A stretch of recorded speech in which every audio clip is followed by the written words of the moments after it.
Hello, ladies and gentlemen, and welcome back to another exciting day of sim racing in AMX Global League Season 3. We are coming to you from a high above Interlagos in downtown Brazil.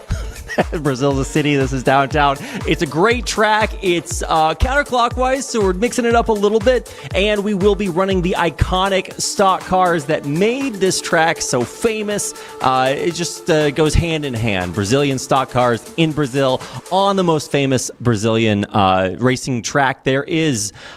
So many stories have been written here over the years, and it's exciting to come back here with my fellow Brazilian. Wayhan, how you doing tonight? Hey, it's good to see you, Brad. I'm sorry, I mean Reed. To top this all off, we have a field of at least 80% Brazilian drivers. So I think we're in a great show because most of the drivers are on home turf, and they'll definitely be fighting for their right to get some tax refunds if they win this race from the Brazilian government. Yeah, that's right. There is actually a program where if you are a Brazilian athlete and you compete internationally and you become a champion, then you get stuff like that in Brazil. It's pretty good. I'm not sure if AMX Global League Season 3 qualifies for that, but if it does, then you are correct. And there's a little bit of a home field advantage. If you're Brazilian and you're sim racing and you haven't raced on Interlagos, what are you doing? I don't know. And so certainly it will be a little bit of home field advantage. And this car track combo goes back a long time since these cars were added to iRacing. And while their reception has been more and up and down over the years, we're bringing it back tonight. And obviously this is something that the world has seen many times over. And while it may not be as popular now as when it was first released, I think the muscle memory might still be there for about 80% of our field. I sure think so, because here on Interlagos, it's a track that you can kind of rinse and repeat and kind of get the layout, the sequence of the corners kind of ingrained into your mind as you take on the racing here. But it's not an easy place to race at. Of course, it's for a long time, Interlagos has been the finale of the Grand Prix season. Of course, in recent years, that designation has gone to racetracks in Abu Dhabi. But it's all for good reason, because this track offers a certain kind of racing that you'll just not get anywhere else. Yeah, it absolutely does, and so does AMX, Wayhan. Perfect segue. The AMX Global League is a little bit different than most of your races out there. First of all, we have more of them, about 72 races this season, and we're coming up on the midpoint of the season, which runs from September 20th to December 10th. This is just one of our seasons. We'll have more in the future, and this one is about 3 months long. We're about halfway through it. We're racing for $25,000, and we're doing that over a course of many, many races, which look a little bit like this. Our race format starts with a 15-minute qualifier, goes to a 15-minute Heat 1, and then a 15-minute Heat 2, and then in between both of those, we do a top 15 reverse grid, and we pay out to the top 15 places. This is AMX 0, so it's free to enter, and we hope you guys take advantage of that. You can join at any time during qualifiers. So if you see a race you like on amxrace.com, check it out, sign up, and we'll see you out here. For AMX 0, we'd love to see you. So we want to encourage you to turn on your camera and join our video link via the AMX Discord or the amxrace.com website, where you can find the link to join via video. And if you do for AMX 0, we'll give you an extra $1, which I think is equivalent to finishing like top 11. So it's not bad. And each month we pay out balances over $100. So as soon as you make $100, which is not that hard to do if you're racing consistently in AMX 0 and AMX 10, then we'll pay you out once a month as soon as you make over that balance. And of course, we are racing Wednesday, Saturday, and Sunday. Join us at amxrace.com. To check it out. There's a lot of car combos, a lot of tracks, and a lot of fun to be had here. And here is when we're doing it. I mentioned Wednesday, Saturday, Sunday, and that's our U.S. or America's time zones, right? So on Eastern Daylight Time, that's EDT, we'll be starting in the evenings on Wednesday, in the afternoons on the weekend, starting, of course, at 12:50 p.m. in the afternoon on Saturday and Sunday. And then AMX 10, our premier level of competition, will start a little bit later, roughly an hour after that. So here's our schedule for everybody in the European region. And, we're adding regions and we're trying to make it accessible for you guys. And so on Thursdays, you're getting a little bit of late night racing. But Saturday, Sunday, it's in the European evenings with AMX 0 starting at 6:50 p.m. and AMX 10 starting at 8:20 p.m. a little bit after that. Now, here's what we are racing for. Among other things, we are splitting the prize pool up, a prize pool of $99.5, just shy of $100. We should have made it $100.5. Then we could say more than $100. But it's just about there, and we're splitting it up very generously and broadly across all three sections.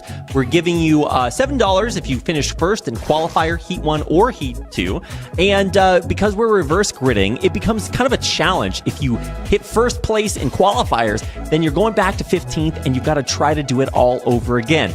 And regardless of your placement, if you have the fastest lap over a race, then you get $1. So we're really trying to spread this out, make it accessible, give you that thrill of winning, and make it more possible for you to do that with some reverse grids and by spreading it out to the first 15 places. Reminder, turn your camera on when you join and you get an extra $1.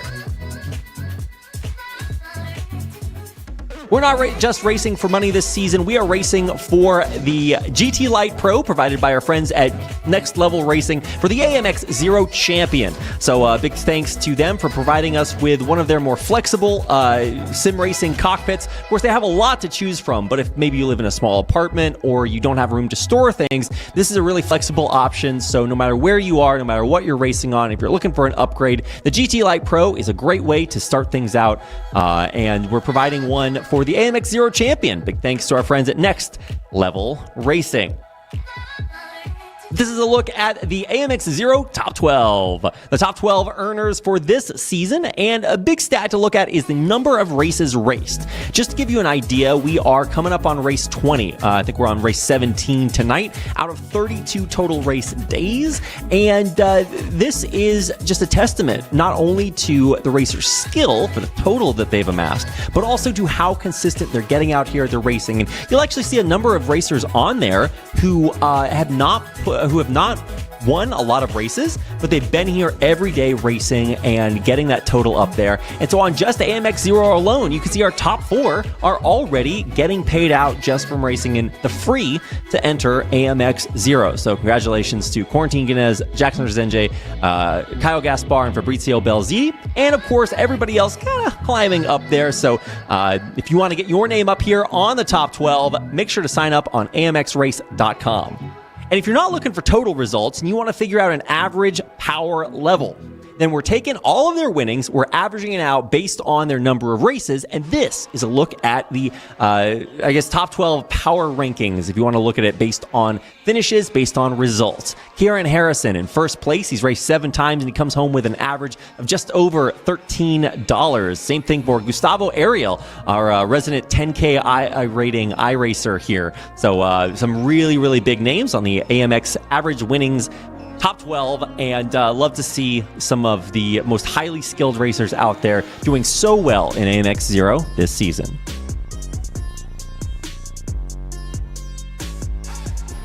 That is going to do it for our housekeeping. So let's go ahead and get a look at what and where we're racing at today for the 17th race day in AMX 0 Season 3. Weihan, take it away and tell us where we're at. Yes, so as we mentioned earlier on in the broadcast, we're at the traditional home of the finale of Formula Grand Prix racing. We're of course in Brazil at Interlagos, the place where, well, the likes of Ayrton Senna, Bruno Senna, and Rubens Barrichello kind of call this track their home track. So what's special about this track is that it's like Mexico. It's a track that's at a very high elevation point. What that means is that it's about 4,000 feet above sea level, and downforce here is very difficult to come by.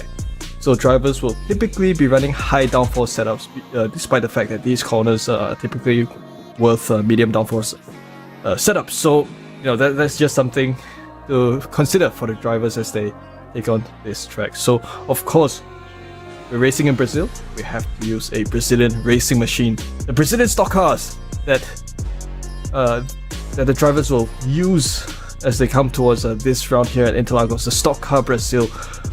Your typical heavy touring car, although it's a rear-wheel drive, it's got 550 horsepower and 1,300 kilograms, so that makes for about half a horsepower per kilogram, which is quite good in many ways indeed. So these touring cars make for great fender-to-fender close quarter racing action, and we'll definitely see quite a lot of close battles take place here tonight.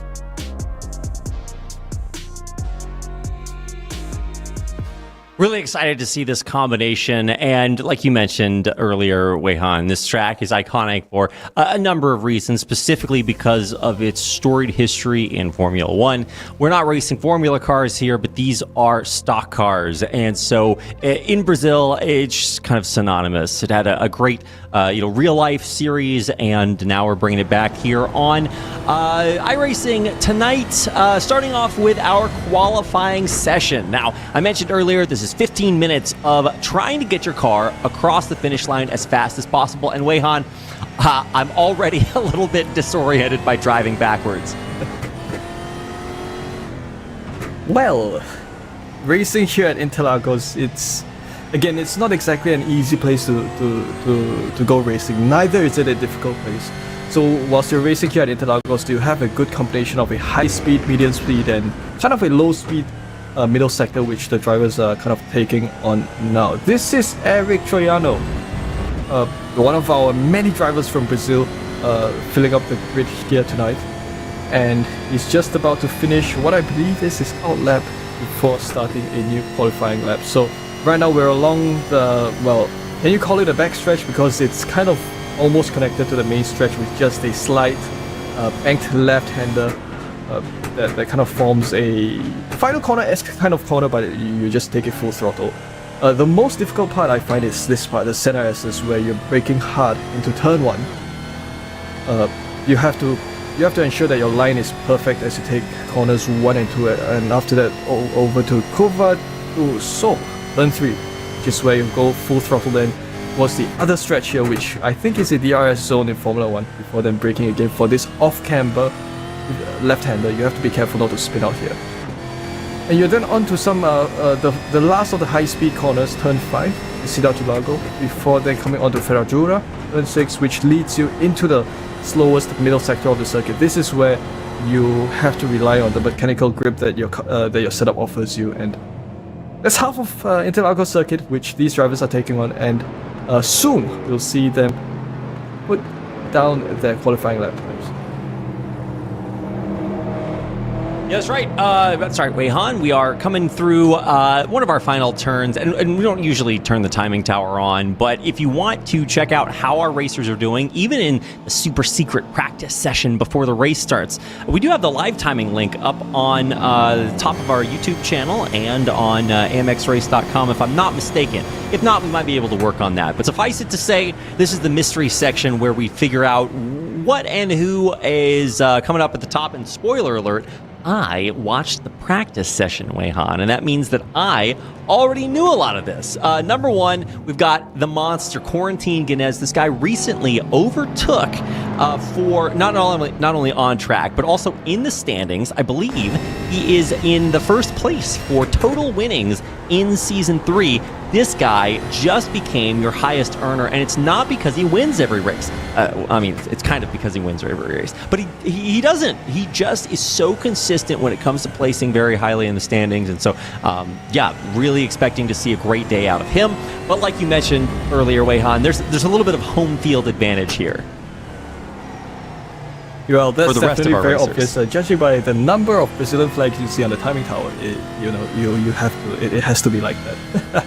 Well, we do have our lone Argentinian driver, Facundo Rago, who I have a feeling that I like to think that he's going to give everyone else a run for their money. But of course, he's still on his out lap. Oh, no, he's not on his out lap. He's already set a qualifying lap time down, 1:41.53. So, well, you have more information about Facundo Rago. He's from Voracious Racing, and he's the same age as I am. That's great to know. And definitely one of our fast drivers as well. He's going to come across the start-finish line with 1:41.489, which keeps him at 11th position.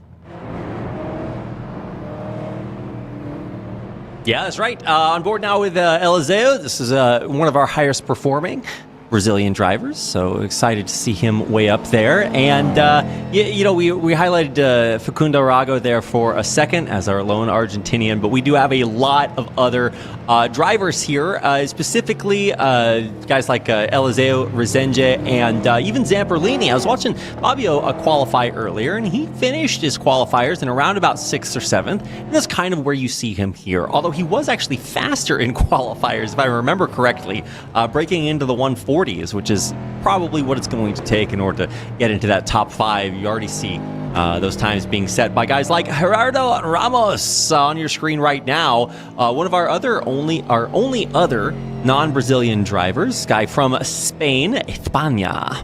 And he is currently sitting with a top 5 time of 140.8. Although once again, I feel like I say this quite frequently, Weihan, Quarantine Guinness in the first 5 minutes of qualifiers has already set a time so fast that I think he might be able to park it in the pits, get out, get a snack, cool off, and still finish in the top 2.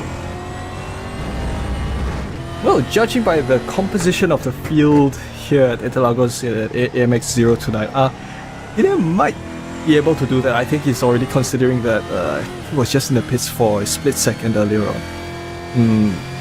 So yeah, he's more than 0.3 of a second faster than the next fastest driver. So I think he's well positioned to kind of continue to remain where he is and continue to have his typical commanding advantage over the rest of the field. Although I'd like to see Jackson Rezende here because he's also another one of the fast drivers. He's currently qualified 3rd. He's going to come across the line, taking the best line there through the main stretch, 141.1. He does set a 140.069. I jinxed it. He's overtaken Guinea and he's now got pole position. Indeed, there it is. And what I said earlier, I might have to walk back my words a little bit there, Weihan. Quarantine Guinness, you might have to have a little race on his hands here. I mean, we do actually have quite a few racing moments during our broadcasts, and that's what's so exciting about AMX 0 is you really get action all the way across the field. I mean, whether you have 10 racers or 30 racers, right? We've had a lot of really, really good competition here in AMX 0 this season, and it's thanks in part to guys like this guy, Caio Gaspar. I believe, if I'm not mistaken, this guy was top earner in our series a while back, and now might not have that title anymore. So he's got to really put that pedal to the metal. This is the guy that we really expect to see do extremely well, and he's sitting down here in 8th for the 141. I don't know if that's going to be good enough, Weihan. Yeah, I dare say that the field tonight is quite competitive. It's really competitive. Because we're past the halfway point of qualifying, and next driver to kind of contest the drivers up front will be Pedro Moura. But otherwise, if we have a look at how the time difference between the 1st and 10th driver is 1 second. 1 second is, to be honest, not a lot of time when you're talking about performance differences between drivers within a qualifying field. So certainly the drivers will have to push much harder as if they want to go for if they want to have a shot at some of the higher positions. So yes, it is qualifying, but think of this as a time attack where it does determine your grid start position, but in the reverse order. But what you're really fighting for points in AMX terms, that means that you're kind of fighting for the big bucks. So the faster you are, the more you get from qualifying. The I rating side of things, Caio Gaspar's 6.9k I rating, which is just a fair bit behind Jackson Rezende, 7.4k. While Quarantine Guinea has 8.8k, which is the highest thus far within this session. So if I'm going to hazard a guess, I would say that the SOF is probably around 4,000. I'm going to trust your math there. Let's hop on board with Caio Gaspar and see what he's looking like. And actually, I love this camera setup, right? Because not only do you get to see his sweet RGB, but you're going to get a little bit of a glimpse of his screen also, and a little bit of the driving style, right? Got that excellent force feedback coming back at him. You can see him kind of fight with the car in a lot of these very, very complicated Interlagos turns. And so, just so you know, guys, his struggles are your struggles. This is not easy, even for guys like Caio Gaspar, who might make it look that way sometimes. Well, one thing for sure, drivers here do make things look a lot easier than it actually is, especially when you've got some of the fastest drivers here cracking their heads over fast qualifying lap times. Gerardo Ramos across the line with a, well, I don't think he's managed to best his previous lap time, so he continues to sit in 7th. I do notice though that Facundo Rago, the lone Argentinian, has made his way up to 5th, which is a great thing to see. That's right. We do have some big changes here. Nothing in the top 2 so far, but Facundo Rago's up there. Big time set by Pedro de Oliveira, who's up in 10th now, top 10 for him. And as far as below, at that bottom cutoff, 15, 16, we do have Ribeiro and Diego Villarreal. So, Villarreal is not a guy that has been too troubled with placing super highly during qualifiers. He's more likely to fight it out during the race. And actually, if he can qualify in that top, or in that 15 spot, he'll get to reverse gridded up into 1st. So, something to consider. There's battles going on top, middle, bottom, everywhere you want to look. So let's hop on board with Gerardo Ramos and see what he's got to show us. 140.75 currently, good enough for 7th. And with some yellow sectors there, it doesn't look like this is going to be a lap improvement, but we might get a chance to see where he's struggling and maybe what some of his slow sectors are looking like. So every lap gives us the opportunity to see, okay, well, what are your strengths, weaknesses, and where are the biggest places that he's looking to improve. Yes, we head towards the final couple of minutes of qualifying. We're down to minute 12 of 15. And that means that drivers should soon be finalizing their qualifying lap times before the section comes to the checkered flag. Gerardo Ramos is going to come across the line with a lap time of... are we with Gerardo Ramos? Yes, we are. So I think he doesn't manage to set a qualifying lap time sufficient to best his previous lap time, so he continues to sit in 7th. Pedro Moura still in 3rd with a 1:42.07, which is plenty fast indeed. Well, Jackson Rezende currently in pole once again. He has, well, I dare say he's the only driver that's broken the 140 barrier to go below 140 to have a lap time of 1:39, which is definitely a great thing indeed. We have a look at Pedro Moura. He's currently along the backstretch, and he's going to come past this final corner, which I'll tell you, the layout of that final corner has in fact changed in real life. As we just said, that Pedro Moura comes across the line without improving on his previous lap time, but we do have another driver, Pedro Dean, who's managed to best his previous lap time and move up to what was 2nd position, is now taken over by Corentin Guinet once again. And this is really an exciting battle to talk about in the final seconds of our qualifiers. We got about a minute and a half, which means if you're out on a lap right now, you might just make it across the finish line in time. If not, then you really do have your work cut out for yourself. And even though Corentin Guinness has been able to improve on his own record, man, a 1:39 here from Jackson Rezende, man, that whole home field advantage might actually give you a faster time here. I don't know. Dean, also really impressive to see him up in 3rd. This is a guy that's a little bit new to racing in AMX 0 this season, so really picked a good day to come out and sets a P3 time provisionally. Fabio Zamperlini, we talked about him maybe finishing in a top 7 earlier, but down there in 9th is maybe a little bit lower than he would have liked to finish, although he's going to get reverse gridded. And right now we're going to hop on board the final lap of Eliseu, a guy that had previously set a time good enough for the top 2-3, now down in 5th, and he's got some green sectors there. So it might be a slight improvement, and to be honest, he only really needs a slight improvement. Let's see what it looks like as we end our qualifiers here. It is a 140.5, and so that's going to be good enough to finish him in the top 5 as our final racers come around the corner. 10 seconds left in qualifier. Dornella's not going to make it across the line in time. I was optimistic there, Weihan. But that's going to do it for our time here in qualifiers. 15 minutes is over. And that means we are getting into our heat 1 here pretty soon. Things looked pretty good today. We didn't have any spins or crazy crashes or anything weird like that. And in the end, big surprise, it is a Brazilian driver in a Brazilian car on a Brazilian track in the number 1 spot. So you can see him right there on your screen. Jackson Rezende, who is finishing in first place. Quarantine Guinness in second, representing Sim RC. And then Pedro Dean right below him, Pedro Mora. Double Pedro action right there. I think we actually have 4 Pedros. There's 3 Pedros because Pedro Oliveira is down there too. So it's a triple Pedro day for us today. We'll have to keep track of which Pedro finishes highest. Yeah, so plenty of drivers filling up the starting grid here. So of course there is a reverse grid. So all of the drivers, apart from a driver starting in 16th, have had their positions reversed. So of course, Spetronev, Goes, and I believe Ribeiro will begin from top 3. So we are not doing a full pace lap. We're just doing a kind of a half a pace lap. Starting from somewhere in the middle sector, so this should save drivers a bit of grief. You won't, you can avoid the pace lap shambles across the center S's and just handle the middle sector and the final sector before starting the race.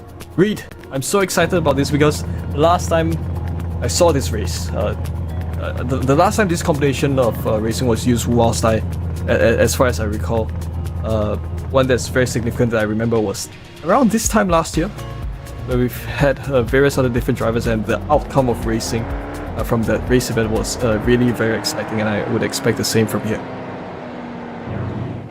Yeah, I don't think I've ever seen a boring Interlagos race. Even just the scale, the size of this stadium, just so grandiose. I mean, I know the Cristo Redentor is not built in this stadium, but that's basically the only way you could make this more extreme. Megaliths, monostructures, things like this are so impressive to watch. And I'm just sort of waxing eloquent at this point. The real spectacle tonight, Wei-Han, is on the tracks.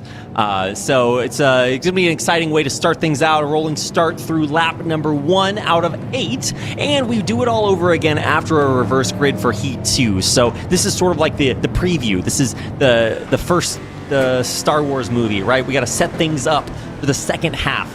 Although there's 3 of those, so it's not a great analogy. Okay, look, I'm doing my best, Wei-Han. It's okay, let's just hope the drivers don't execute an Order 66.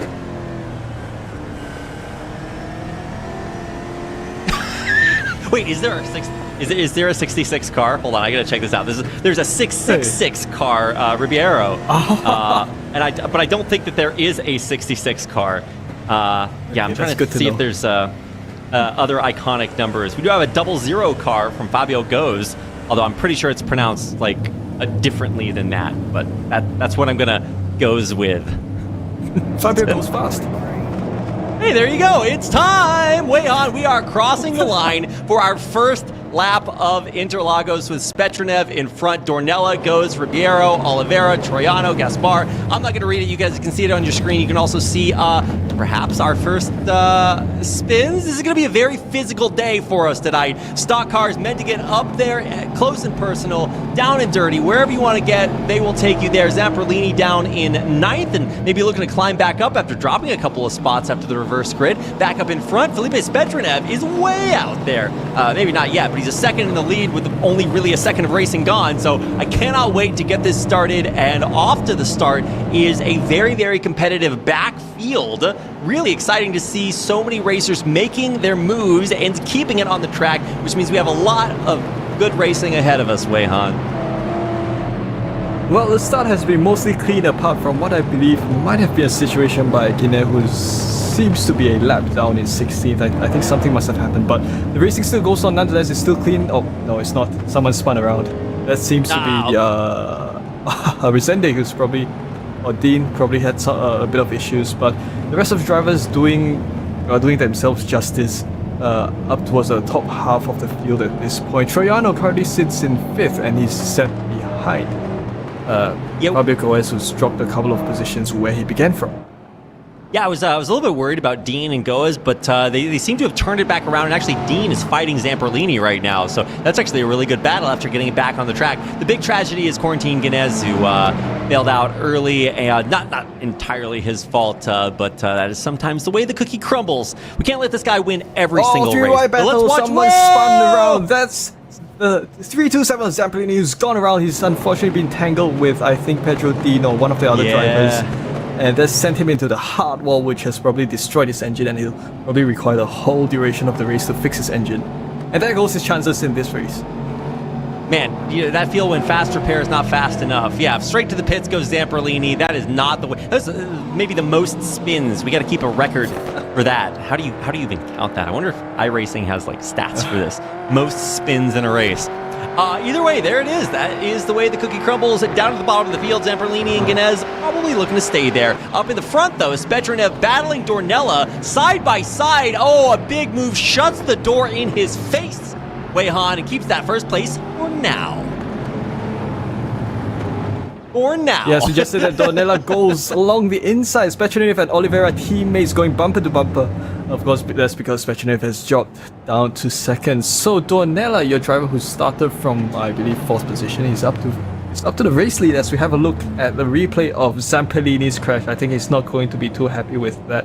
Yeah, it was just an unfortunate issue of a 3-wide. I guess something along those lines happened, but the result of that was that both drivers got shunted, and I think Zampolini himself found himself in the hard concrete wall, which is somewhere you don't want your car to be. Yeah. Crucially, Dean decided to stay out, so he must not have had as much damage. And I think the message is that he thinks he'll be able to finish in 14th or 15th and then get that reverse grid up again for heat number 2. And as we crest the end of lap 3 here, we will be beginning, we're getting closer to that halfway point. So let's see what things look like right now. Jackson Resenge set a fastest lap there. Now it's actually gone down to Eliseo, who is motoring through that back of the field, currently in 10th, but he's not staying there for very long. Spetronev, a guy that was also fastest earlier on, has kind of dropped a couple of spots, but might be able to make those up as the field sort of evens out. You can see our long processional train of cars. We watch not only this battle up in top for the top 3, but back in the back for 7th. Things are really heating up. Yeah, quite a lot of drivers taking an off track of the exit of turn 4 along the Ciudad to Lago. Well, we all do that every now and then, so no worries. Just be mindful of your incident limit. Dornella continues to lead the race with Pedro Oliveira in second. So both drivers are now going to come quite close bumper to bumper.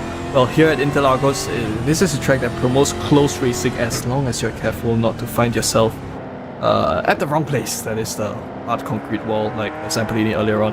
So battle for 6 between teammates. Oh, someone's getting... I think that's Ribeiro who's going to get spun around. I think that's Ribeiro who has spun around. It's Resenge, maybe.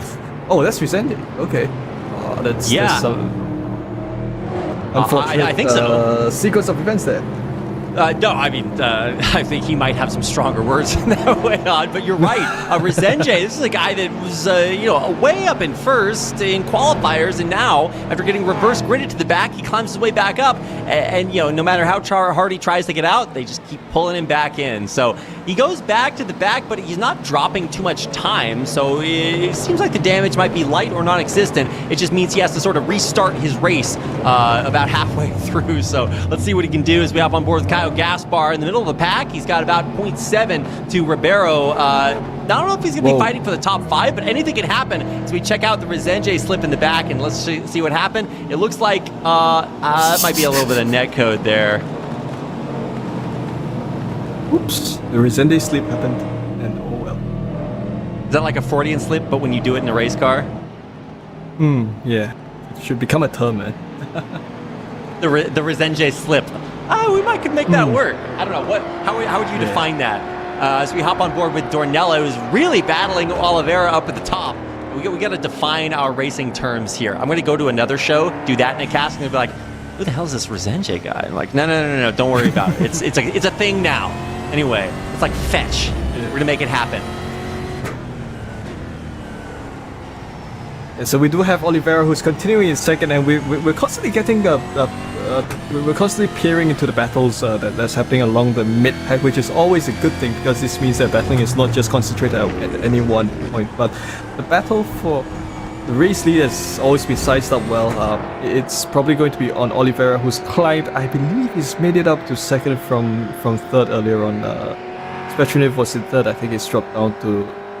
He was in second, he's dropped down to third. So Oliveira, he has to now try to close up this 9/10 of his second gap. This second long gap between himself and Dornelia. So they now, of course, they have to work hard on that front. Of course, this is where the more exciting battle is, or battle up here in down here in the mid pack rather. Jackson Resende along the inside. He seems to have some. Does he have some bodywork damage? It's a bit hard to. Yeah, from the incident just now, I think he's got a bit of damage that is carried over from earlier incidents. So that's unfortunate. But he's now back with 8th position. So fighting well hard up along here as it goes along the Reta Oposta for braking and turning into a sequence of two left-handers, or a bit of smoke, a bit of off-track. Well, that happens all the time. Facundo Rago makes the move up for ninth. Yeah, and it is a big move, and this is really one of the best places to do it, that back stretch, right? So you come through the main stretch through the finish line, and then you have Reta Oposta. And after this, you do have maybe one little one, and then it gets into a lot right, left. Oh. Whoa, big spin, Facundo Rago! Off the track, he'll try to do a safe re-entry, and it looks like he might have a good opportunity to. Let's pop up back towards the top. Felipe Spetrunev battling off against Eric Troiano, who is right behind him, bumper to bumper, and keeping it close around those previously mentioned curves. 8, 9, 10, really complicated set of I don't want to call those hairpins, back and forth, really difficult to watch as we check that Ribeiro crash out and see exactly what happens. Yeah, he comes around the corner. I think that might have just been a little bit of a racing error there. Yeah, it did look like quite an unfortunate incident that happened there, especially along turn 15. That's a place that you don't want anything to happen to you, because that's kind of where it's easy for you to get caught up. Oliveira, your race leader, he's made an unfortunate cut track there down the Senna Estes, so he's had to cede his race lead to Lucas Donella, who's now the race lead. Great driving. Eric Troiano in third still. He's leading Felipe Spetrunev. Of course, both drivers have, I think, been tussling about for the past couple of moments, but they've got a huge crowd behind them, putting the pressure. Oh, a bit of contact between both drivers. That's a 52, and that's a few more than both. There. Boom! Back in the back. That's 1, 2, 3, 4, and the flips keep coming. I think we actually might have another crash happening even further behind that. But either way, look at how much this turns. This tables the turns. Quarantine Ganez, a guy that was laps behind, laps with an L, Weihan, is now up in 12th and fighting for higher places. That just goes to show, never give up, never surrender. He's actually making his way back up the pack, even though he's lapped back earlier. Wow, everything getting turned upside down there. Really, who knows how this race is going to finish. We're back up with Felipe Spetrunev, and I hope we get a replay of that. That was absolutely crazy. Let's just watch our two Tony Kanaan racing teammates in the streets. Well, I guess they're always in the streets when they're racing. I was not a lot I can do with that one. Jackson Resende, a guy that was way up in the top, now finds himself back in the back and now making his way back up to the top. So he is doing an absolutely great job, closing tenths every single turn. As I say that, he starts falling back tenths every single turn, so never mind. He's in 7th now. Let's see how long he can keep it there. Oh, a bit of lockup by the 52 Spetrunev, and he's going to also cede his position to Caio Gaspar. Oh, a bit of mistake there. It's one of the easier places to lock up your car because along the entry into the Senna Estes, that's where sometimes if you miss your braking point, you kind of mess up, and that's what will happen to you, as it has befallen Spetrunev. So it's back to 5th, but of course they're all teammates. So. Well, no, they're not. Caio Gaspar is not the same team as Spetrunev. What am I saying? Okay, we now have a front bumperless number 20 car of Pedro Moura, and usually when you've lost panels, a bit of bumper to bumper action. When you've lost panels on your car, that usually means that your car becomes lighter and you can drive faster. And that's the wall right there. When you when you're driving forward and your spider senses kick in, your sim racer senses, and you're like, okay, where do I go from now? There's just not a lot of hope there. Damage modeling. Oh, what have we here, Weihan? Well. A little bit of teammate drafting. What is going on? Drafting is always a good thing, but just make sure you keep it all under control and not send your teammates spinning, which can happen a lot of times. So they're coming on to the precarious turn 50. 3 wide there among the Tony Kanaan Brazilian stock cars as they make their way across to take the white flag, which means that they've only got one more lap to make their 3 wide racing work. And they've only got one more lap of slipstreaming left, and Lucas Donella has one more lap of race leading to do as he tries to fend off Pedro Oliveira. That's right, Oliveira fighting for that second spot. He's got one lap to do it in, and he might just be able to make it happen. Even though the rest of the pack is sort of thinned out here with the minor exceptions around 7th, 8th, and 6th, 7th, 5, 6, 7th. Wow, numbers. This battle for first place is going to go down to the wire, Weihan, and I cannot wait to see what this looks like, because we do have a very long track ahead of us, plenty of overtaking opportunities, and actually places where Oliveira has struggled earlier. Let's see if he can, if he's finally figured it out and can close those tenths off. He's back by 3, 4, and the gap actually widening now, but will it stay there? It looks like Dornella, I don't know if he's keeping it as tight as he needs to. This is an absolutely scary situation. Can Dornella hold it together? So it's all going to be on Dornella to try to fend off his position, fend his race lead as much as possible as they come towards half a lap of racing to go. We're down towards the middle sector of Interlagos here, on towards the final sector, and well, there have been many race leaders in this race, but what's most important is to be the race leader at the right time, and it would seem at this point to still be Donella, but there is a Pedro Oliveira who could make overtaking moves work at this point. So he was flashing headlights, probably gives himself a 100 horsepower boost, but that doesn't seem to work. Donella, around turn 15, he's going to take the checkered flag and come across the start finish line for AMX 0 here at Interlagos first, and he leads Pedro Oliveira through the start finish line, and it will also be Eric Troiano who will come home in third, and we have some victory donuts from the drivers. Jackson Resende comes home in sixth after, what has been a shunt earlier on in the race, and, everyone's made it home. Corentin Guinea has seemed to have made a recovery drive to finish home in 10th, and we've also got Guillermo Ribeiro who's coming home in 11th. Yeah, wow. Really crazy race, not only start to finish, but you have some big stories there. Ribeiro lost a lot after one of those big altercations in the middle. Corentin Guinez was first, went back to last, and now powered his way up until the top 10. You have Jackson Resenge, who did basically the same thing after a big spin out earlier, and then made it back way up into the standings. So really, I think that race all about the recovery drives, but we can't take enough away we can't take anything away from Dornella. Spetranev also had a really solid race there. Eliseo finishes top 5. So as we watched Gerardo Ramos finish his final lap of Interlagos, his final lap for Heat 1, we gotta think about what our drivers are thinking about, and that is Heat number 2, which will be coming up here momentarily. Let's get our bonus lap here. This is free content for you guys. If you wanted to watch good racing on Interlagos, this is like extra innings. If you've been watching the World Series, this is the racing analog for you.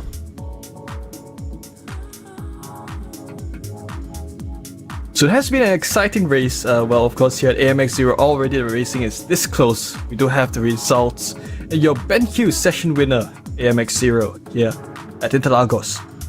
Lucas Donella of Team DHR, your race winner, with Pedro Oliveira coming home in second. Eric Troiano comes home in third, and Caio Gaspar, Guilherme Eliseo fourth and fifth. We've got Brazilian drivers all the way from first down through to seventh, Jackson Resende and Felipe Spetranev. We've also got our lone Argentinian in 8th, our lone Uruguayan in 9th, Diego Villarreal. And we've also got the legend himself, the Frenchman, Corentin Guinea, who's come home in 10th position. And that's going to do it for Heat number 1. We are already lining up on the grid for Heat number 2, our final heat of the night for AMX 0. And I got to say, that there's a lot of thoughts going through these guys' heads, especially guys like Quarantine Guinness. Really has done an immaculate season so far, and sometimes it just gets a little bit messed up. Some lockups as we get started here behind the safety car. Jackson Resenja, another guy that's got to be thinking in his own head, okay, look, we just got to keep it together. Heat number 1 did not go his way, and he wants to make up a little bit here in the last heat of the night for AMX 0.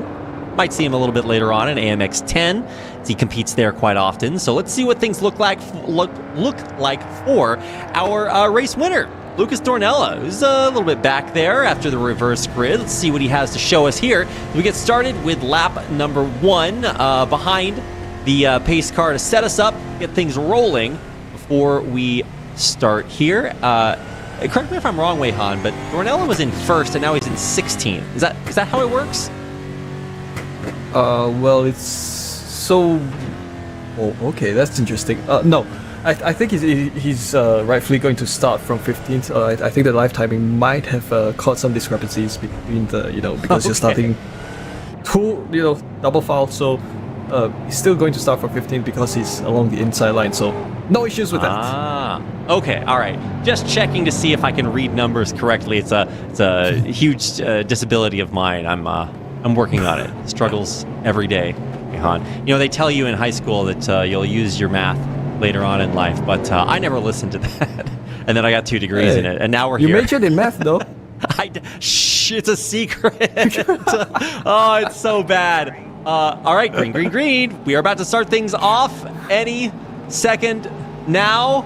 And away we go. Okay, across the finish line, let's see what things start to change. It's Guinness making up a couple of places. Dornella down there falling, or climbing just a little bit. Goes falling back as Elizeus, Spetrunev both climbing up from the back of the field. Goes did not get a good start, and he is being passed up right, left, and center. A rough start for him, and he's got Dornella and Oliveira right behind him to make his life even more difficult. Well, difficult life indeed as they try to force a 3 wide and lap 1, and that's usually a recipe for disaster. Let's see how this turns out. Oh, there's no disaster so far. Of course, among the winners of race 1, which are of course the drivers here along the back end of the grid here at race 2. We're now back to the front. Drivers up front, Gerardo Ramos and Pedro Moura taking first and second at this point. Both drivers starting currently at exactly where they started from half a lap ago. An overtaking move by Quarantine Guinness against Fabio Zampolini for 4th position. It's just happened a couple of car lengths behind, and now I think Zampolini is also deciding to turn his car disco mode. Is flashing there. No, wait, is that Guinness? Yeah, I think that's Guinness. Either way, Zampolini continues to lead the rest of the field from 4th position, from 5th position. He's leading Resende. I think both drivers might have come together earlier on. I hope they don't come together again as they battle on for the positions. Gerardo Ramos will continue to be your race leader as he rounds off lap 1 here at Interlagos for the 2nd time. And the battle for 5th position there by Zampolini once again. He seems to be having quite a good time fending off the rest of the drivers behind him. Getting a look at the back battle as we hop on board with Pedro Dean, one of our Pedros. I said we were going to keep an eye on that. He's got Quarantine Guinness in his rearview mirror. Never something you want to see. And in fact, he'll only see it about 50% of the time if those connection issues persist. So hopefully he can keep that in mind, as this is not a safe space for Dean. Guinness looking for that overtake, and there he is. He appears wheel to wheel alongside, coming around the inside, and this is some stealth mode racing, and that is what it gets you. Very difficult situation for Quarantine Guinness, and a repeat, a little bit of deja vu of heat number 1. He finds himself once again back in the back of the pack, 16th for Quarantine Guinness. So it has been an unfortunate outing to Brazil for Quarantine Guinness. He made his plane flight across the Atlantic from down to South America, and this is what he gets. I mean, look, you got to be able to keep it together, keep it on track. It's not easy, just to be fair. But there were some possibly extenuating situations going on there. So not to disparage him too much. Maybe he can make another one of those big recovery drives. Let's hop on board with our race leaders and follow the story at the front of the field. Gerardo Ramos battling Pedro Mora, another Pedro right behind him, as they both fight for 1, 2, 3. See what they can do is Jackson Resenge, who I actually figured this out mere moments ago, all right? So technically, if you have a leading RE in your name in Portuguese, you pronounce it like an H. Okay, Weihan? All right, so work with it. Also, if you have Marco a DE. was right. Yeah, exactly. Also, if you have a DE at the end of your name, you pronounce it like a J. That's why we say Resenge instead of Day. I but it's that's actually... I think that's if it's Brazilian Portuguese, not Portugal Portuguese. I think there's a bit of difference right. there. So that's why we have to make sure which flag we have on our screen. Very important distinction here. So it should be Resenge, if I'm not mistaken. Maybe our Brazilian racers or chatters can correct me on that if I'm wrong. Yes, we're not Portuguese people here, neither are we Brazilian. Hopping on board our first place racers. This is a really intense battle. Pedro Mora battling Gerardo Ramos, the Spaniard up top. A little bit of a linguistic battle there as they take each other to the limit. I really hope we get a chance to see what happened there in the back here in a second. We might, but honestly, the action just too hot everywhere. Diego Villarreal struggling back in the back there. I'm not sure what's happening there, but keeping an eye on this front pack. It is very, very tense, and we're only halfway through. This is a lot of action, and I don't know how it's going to resolve itself. All of our drivers have had previous success, so I think maybe Pedro Dean, the only guy I really haven't seen his name up there in the top 5 that often. But here we go. Could it be Pedro Dean, the man, making a big move? And even he might have a trip around the outside contesting for first. He makes the move. Can he keep it? Big moves around the outside, and I think it's going to keep going back and forth, but no, he just slams the door in Ramos's face, takes that first place. How long can he hold on? Now that's an absolute NASCAR super speedway style of overtaking. Of course, with these Brazilian stock cars, they're quite like NASCAR cars in some ways, reliant on slipstreams. So that was a brilliant overtake along the outside, and of course your new race leader Pedro Dean will continue to hold on to this. We do have a replay of the crash on second lap, which was quite catastrophic. Down the center S's, of course, that's an incident hotspot here at Interlagos. You can't really do anything about it if you get yourself into an incident at that point.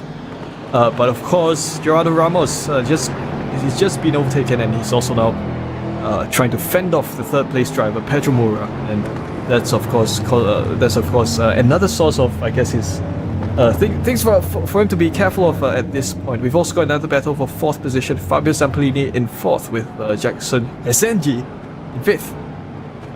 Great job, Wei. So we've there we go. I'm trying my best. Southern European languages are quite nice, like Italian, Spanish, and Portuguese.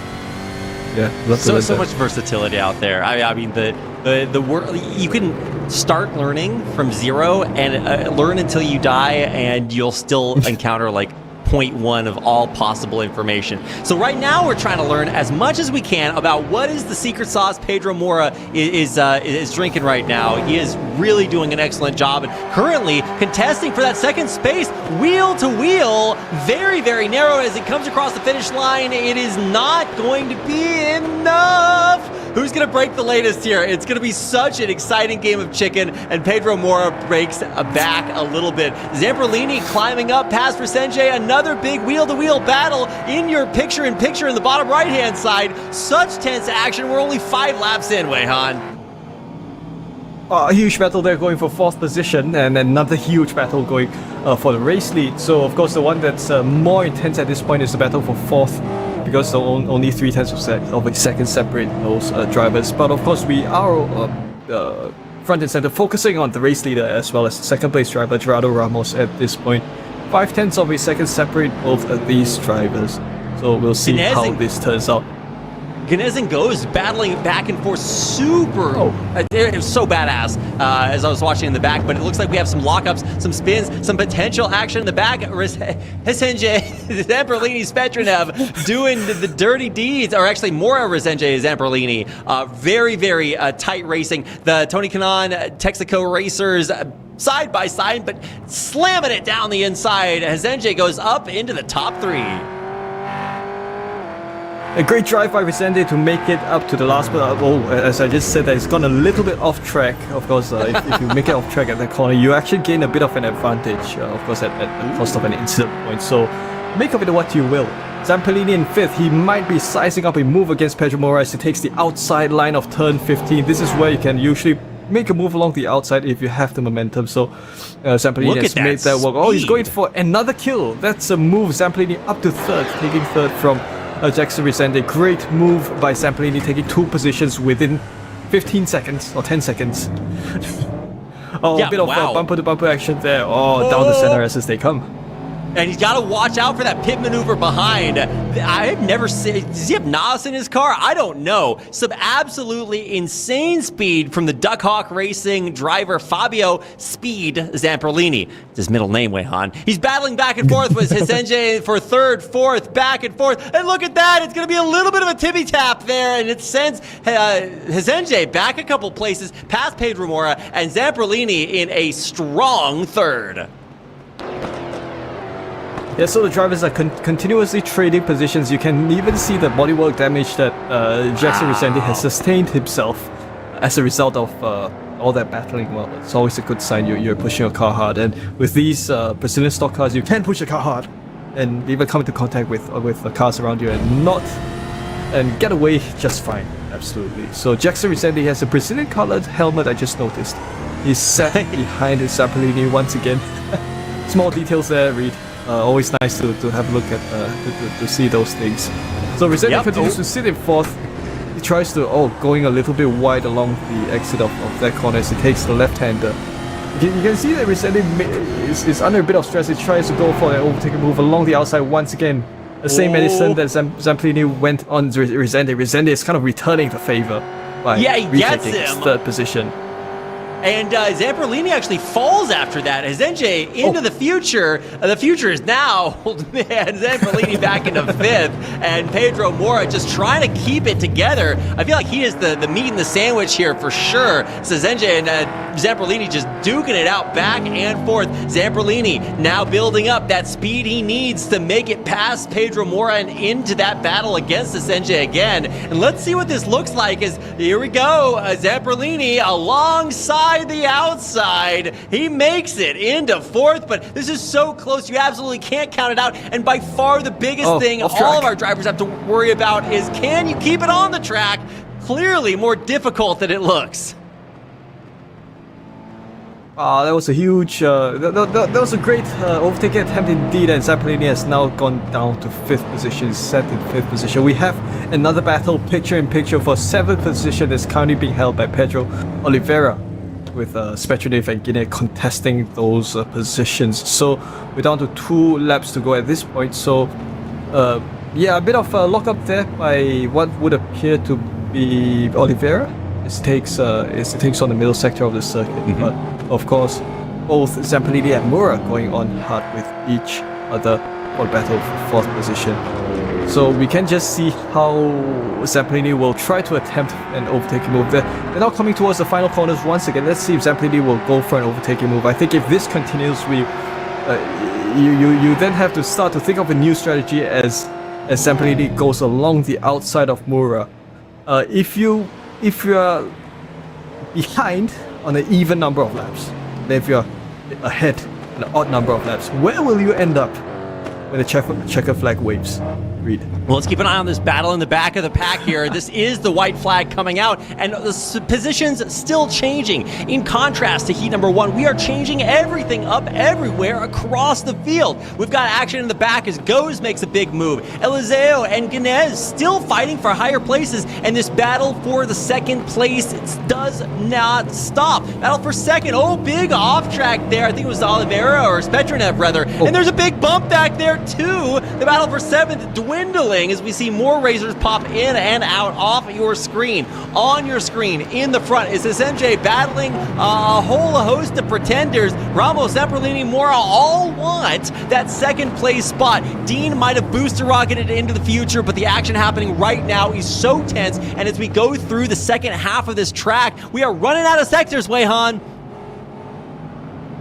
Oh, sure are, and that means that we're inching closer towards the end of the race here at Interlagos. So, an evening of racing at Interlagos, I think all of these drivers have kind of fought it out hard, but Reed, I think Pedro Dean seems to have found himself at the right place at the right time as he goes a little bit wide along the outside. 2 corners to go. Takes turns 13 and 14 before coming on to what is not a corner, but it's called turn 15, a corner anyways. Either way. The race winner, Pedro Dean. Picture in picture there. Great drive by Pedro Dean all race long.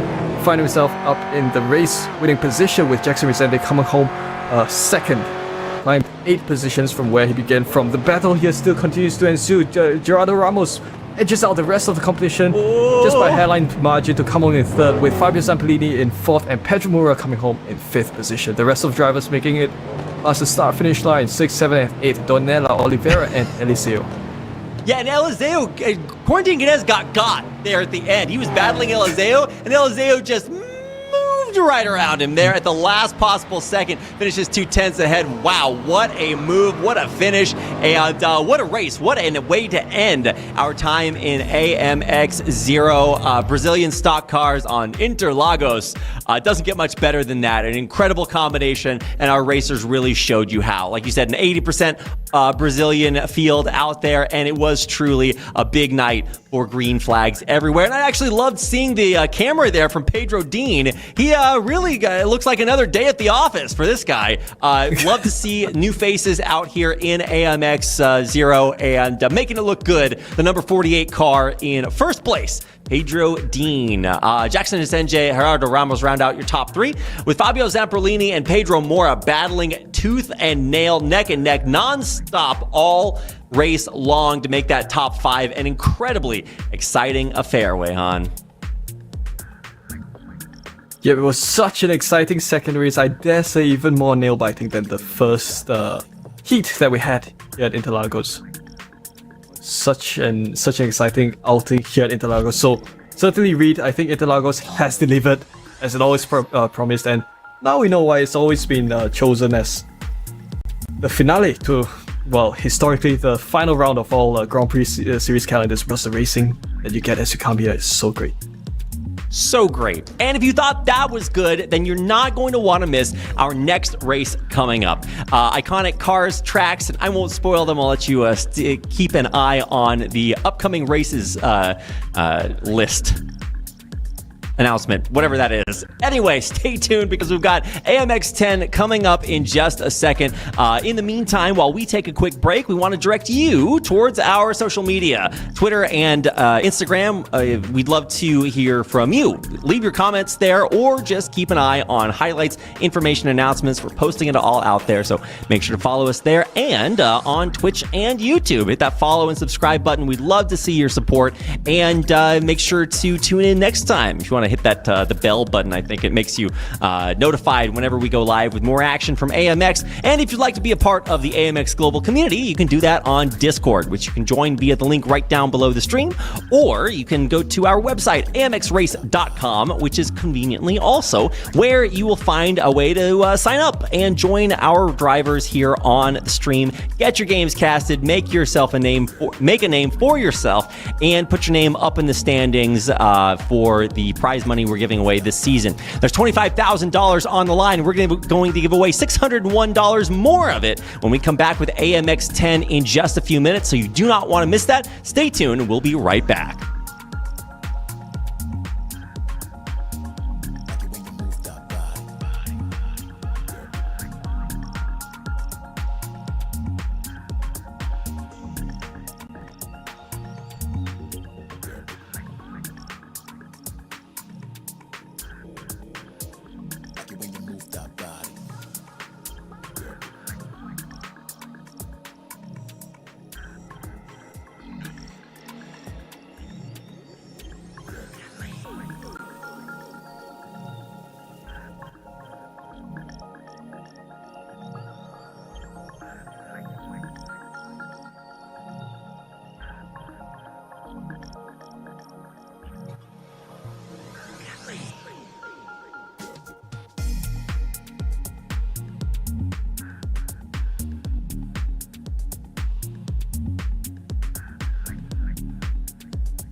We must travel through the gateway to find new energy.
And welcome back to AMX Global Season 3.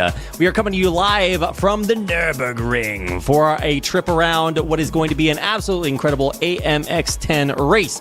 The pinnacle of racing here in AMX Season 3, and we're bringing it to you with GTE class cars, a really, really iconic combination, and we're going to be going into this race with some of the best racers that we have ever seen in AMX 10. It's going to be a great night of racing along with my co-caster, Wei Han. How are you doing? Well, it's been a great race at Interlagos, and I think we'll be in for an even better race, even more exciting race here at the Nürburgring. So certainly looking forward to what these guys have to bring. Yeah, and it's not just our time here at the Nürburgring. It's more importantly the idea that we get a chance to watch some of the best iRacers out there in the game doing what they do best. I was cheating a little bit and watching the practice session, which actually you guys can do too if you follow the live timing link on our website. Also, I think we have that in the YouTube chat as well. I know we used to. Maybe we don't anymore. I need to check on that. But either way, you're going to get a chance to watch them coming up. And a combination of good drivers, good tracks, good cars, good casting, good viewers. It's a recipe for success. So cannot wait to get into this. I don't know. We have a lot to talk about and a lot of racing left to do as we finish up our practice session and move into qualifiers here in just a second. But before we get into the qualifying, we have to talk a little bit about what this league is and what we're doing here. If you are new to the AMX Global League Season 3, let me break it down for you. It's a 3-month-long season from September 20th to December 10th. We're coming up on the halfway point of a 72 race calendar, which means there's still plenty of time left to join to get your part of a $25,000 prize pool. Our race format is by far the most unique part of AMX Global's league. It's 15-minute qualifier, Heat 1 and Heat 2, with a top 15 reverse grid in between each section. We also pay out to the top 15 racers, so that means there's a good chance if you come out and race with us, you're going to have a good time, get yourself some wins, and feel good about what you learn from the rest of our field.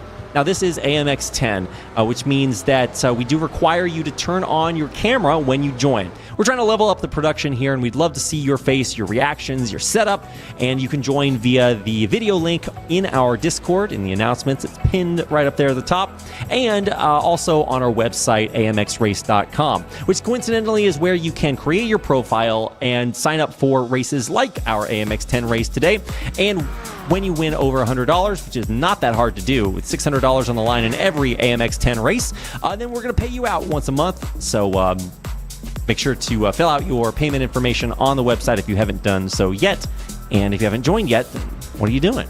Get out here. Join us. AMXrace.com. When can you race with us? Here's the time. If you are in the Americas region, Wednesday nights and Saturday, Sunday afternoons on the weekend. This is AMX 10, so we start at 7:20 p.m. on Wednesday and 2:20 p.m. on Saturday and Sunday. In the Americas region, this is EDT, so Eastern Daylight Time. Translate that as you will. If you are in Europe, Central Eastern Europe, I don't even know how to. Anyway, in Europe, it's Thursday, Saturday, and Sunday, 1:50 a.m. So some late night racing on Thursday. AMX 10 starts at 3:20, and then on the weekends, it is 6:50 start for AMX 0, 8:20 for AMX 10 racing on Saturday and Sunday.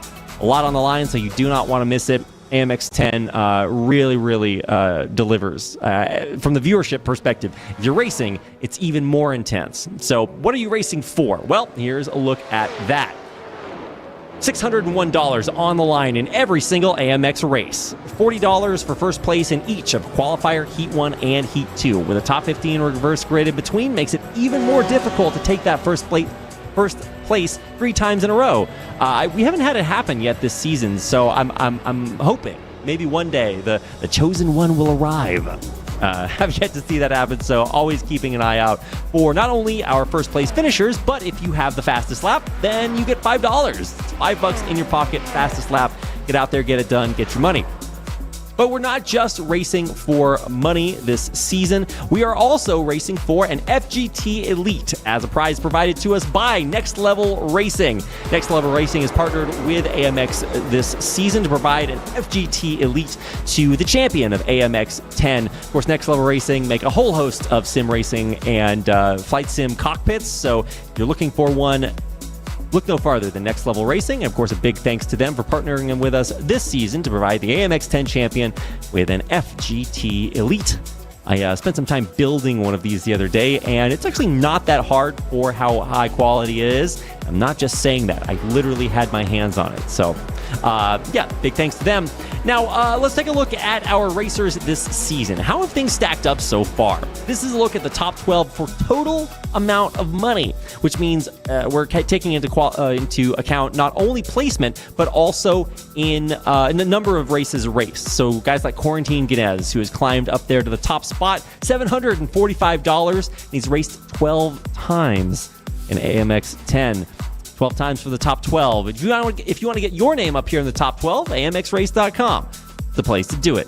So shout out to our top 12 drivers there. Let's go ahead and check out the average winnings per race. And this is like the power rankings. If you want to look at it that way, how much can you win when you come out and race? And it's going to take a lot to dethrone, re-underthronify Enzo Benito up there in the first place. $95 in one race. This guy's on another level. Chris Lullum, Diogo Pinto, Josh Thompson, a whole host of racers from Team Redline up there below him with some very, very hefty winnings on the day. And yeah, rounding out our top 12 down at the bottom, Mateo Olizola. He's only raced once and he took home $50. That seems good to you. AMXrace.com. Sign up, get in here. And for a limited time only, let me try that again. And for a limited time only, our monthly promotion means that you can sign up for free. Normally, it takes $10 to enter AMX 10. You might notice a pattern there. Yep, AMX 10, $10 to enter, unless you are fast enough to be one of the first 10 entrants at AMXrace.com. We add new races every day, almost every day, and so make sure to keep checking AMXrace.com for your chance to enter for free into AMX 10 and fight for your part of $601 every single race until the end of the season. So you got to get out there. You got to get it done. AMXrace.com is the place. And speaking of places, ooh, so smooth. I'm going to throw it over to Wei Han and have him tell us what and where we are racing today. Well, after coming from an iconic Formula 1 Grand Prix venue, we come to another iconic Formula 1 Grand Prix venue known as the Nürburgring, the home of the German Grand Prix, one of the two homes of the German Grand Prix, whilst it was still active on the Formula 1 race calendar. So this is among the oldest racetracks in Germany, opened in 1927. It's usually known for the big Nordschleife Gesamtstrecke combined Nürburgring circuit. But of course, we are just using the Grand Prix layout, the one used in Formula 1 in sports car racing and in prototype racing. So that leaves us with a 4 to 5 kilometer long layout that we see here that the drivers will take on here at the Nürburgring. So plenty of interesting corners here at the Nürburgring. Lap times here are typically a little longer than than racing at other tracks. And of course, the car of choice, the weapon of choice for these drivers, the GTE machines. Personally, my favorite class of cars, even though, unfortunately, these GTE cars will be retired from real-life racing quite soon. Well, the fact that these cars don't have ABS but have traction control, it kind of gives you a unique style of racing that many drivers have come to love and enjoy. And of course, these used to represent the pinnacle of GT racing, at least in recent history. And of course, it's great to see the drivers taking these high-speed machines out onto the track, kind of going all out at such an iconic venue. So, Reed, I think these GT cars have kind of had like more than 5 years, I would say 8 years or so of exposure in endurance racing, in GT racing, and I think we might start to say goodbye to them this year. I think it's either this year or next year that these GTE cars will be phased out and replaced with what they call GT3 Premium class, I think. Yeah, we're going to see the end to an iconic chapter of motor racing in some ways. Yeah, absolutely. I mean, I used to love watching GTEs in Le Mans, but I think now they really only have the GTE AM section. So, I mean, the division's been dwindling for a while, so it makes sense to sort of shutter this. And it's not like it's just going away and nothing's coming in to fill its place. There's a lot on the horizon for not only GTE, but some really exciting moves in prototype racing as well. So, really exciting time to be in racing for GTEs. They're always going to be here for you on the simulator. So, and speaking of that, actually tonight, Wei-On, we have quite a few makers, models of GTE for us tonight. It's a big choice to decide which you want to run. I think by far the feedback that I've seen is that the Ford GTE is the most difficult to manage, and then also that maybe Porsche gets a lot of love from the finesse you're able to execute with that. But I'm actually really curious to see what the field looks like and what the spread of different models we get out here tonight is. So we have a good fair share of BMWs and little less Porsches. We've got, basically it's dominated by BMWs and Porsches. We have a handful of Ferraris and Corvettes, and one Ford GT. Yeah. So the thing with Ford GT, it's kind of like the McLaren MP4 12C of the GT3 class. It's difficult to drive fast, but if you're able to manipulate what the cars, the qualities of the cars, you can actually use the Ford GTs and get yourself an excellent performance. So it is, of course, within this qualifying field, it is Simon De Mori who has the Ford GT, so certainly a driver to look out for. We'll see if he's able to get the most out of his car. So, of course, we're now with Kyle Valero, our Frenchman. Yeah, he's currently in the BMW. Of course, when you're racing in Germany, it's a good idea to have a German.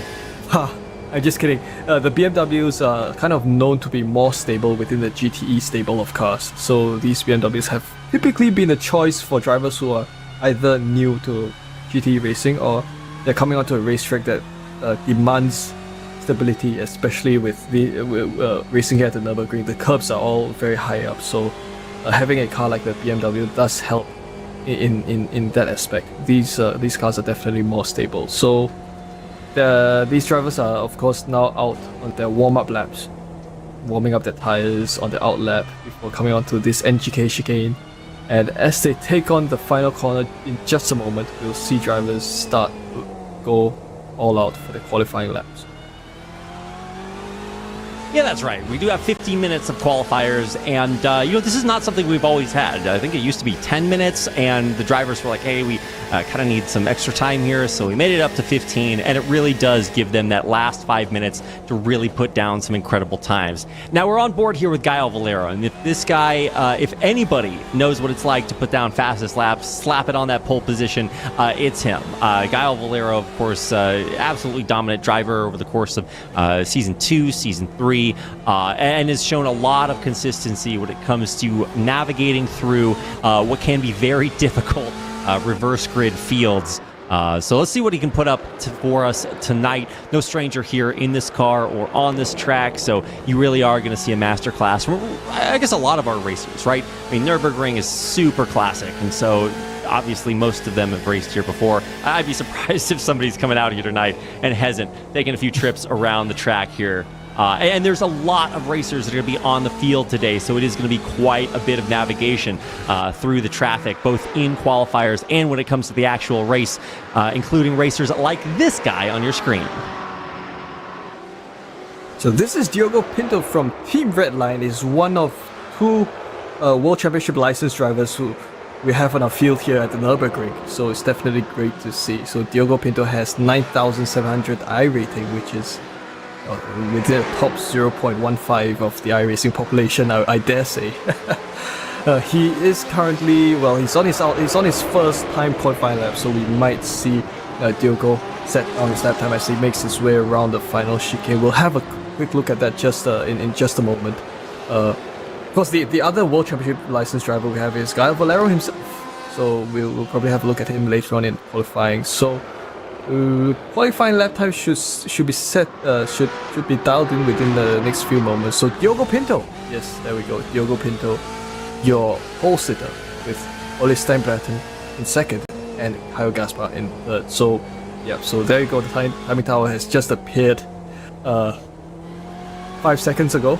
And we do have Gianni Vecchio, who set the new pole lap time. Wow, he's broken the 152 barrier to set a 151.973. Excellent driving. Right, and this is within the lines of around the 150, 151 times that you would expect to see here. I'm a believer. I think we can get it down to 150. I always say that as more motivationally, but obviously our racers are still heating things up, so getting their lap times down. I would say over half of these guys did take advantage of the practice time ahead of time, but obviously a lot of them were racing in the AMX Zero race, and so coming over here might mean that they had to, take a few hot laps and see if they can familiarize themselves with a track that obviously they might not need very much familiarization with. But no surprise to see Gianni Vecchio, Diogo Pinto, and Ollie Steinbretten up there at the top. Team Redline racers have put up some of the best times and best races performances that we've had all season long. So excited to see them come out on cars that they've excelled in, not only in AMX Zero, but also for Team Redline in a host of tournaments out there right now. So expecting some great times from them. A lot of green sectors so far as they head back to the pits and try to do it all over again. As we hop on board and check out some times in the bottom of your screen with Fabio Zamperlini, Pedro Mora. We're both putting up some very, very good times. Zamperlini up in 6th. Mora not improving on 12th place so far. Calabi comes through with an 11th place time, so he's going to have to be out there for a little bit longer, and no real surprise here, but Vecchio up top with the 151.9 for provisional pole. Yeah, the fastest Italian driver on the grid at this point. We do have some of the drivers who've moved up in qualifying positions as well. So this is Gael Valero once again, our driver from Apex Racing Team.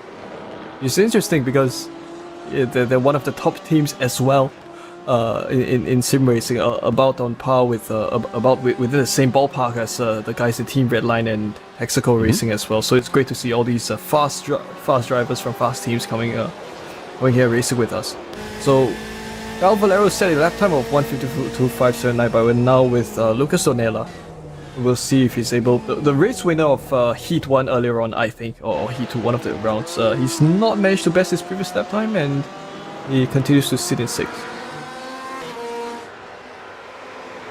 Yeah, glad you mentioned that. Of course, Apex Racing Team is the Mercedes-AMG Esports team. They service that, and so they do represent Mercedes and a lot of the other events, beyond representing just themselves quite well. So yeah, really, you're going to see a lot of that here tonight. On board now with Kyle Gaspar. This is a guy that races for Team RC, a German sim racing team, and does so quite well.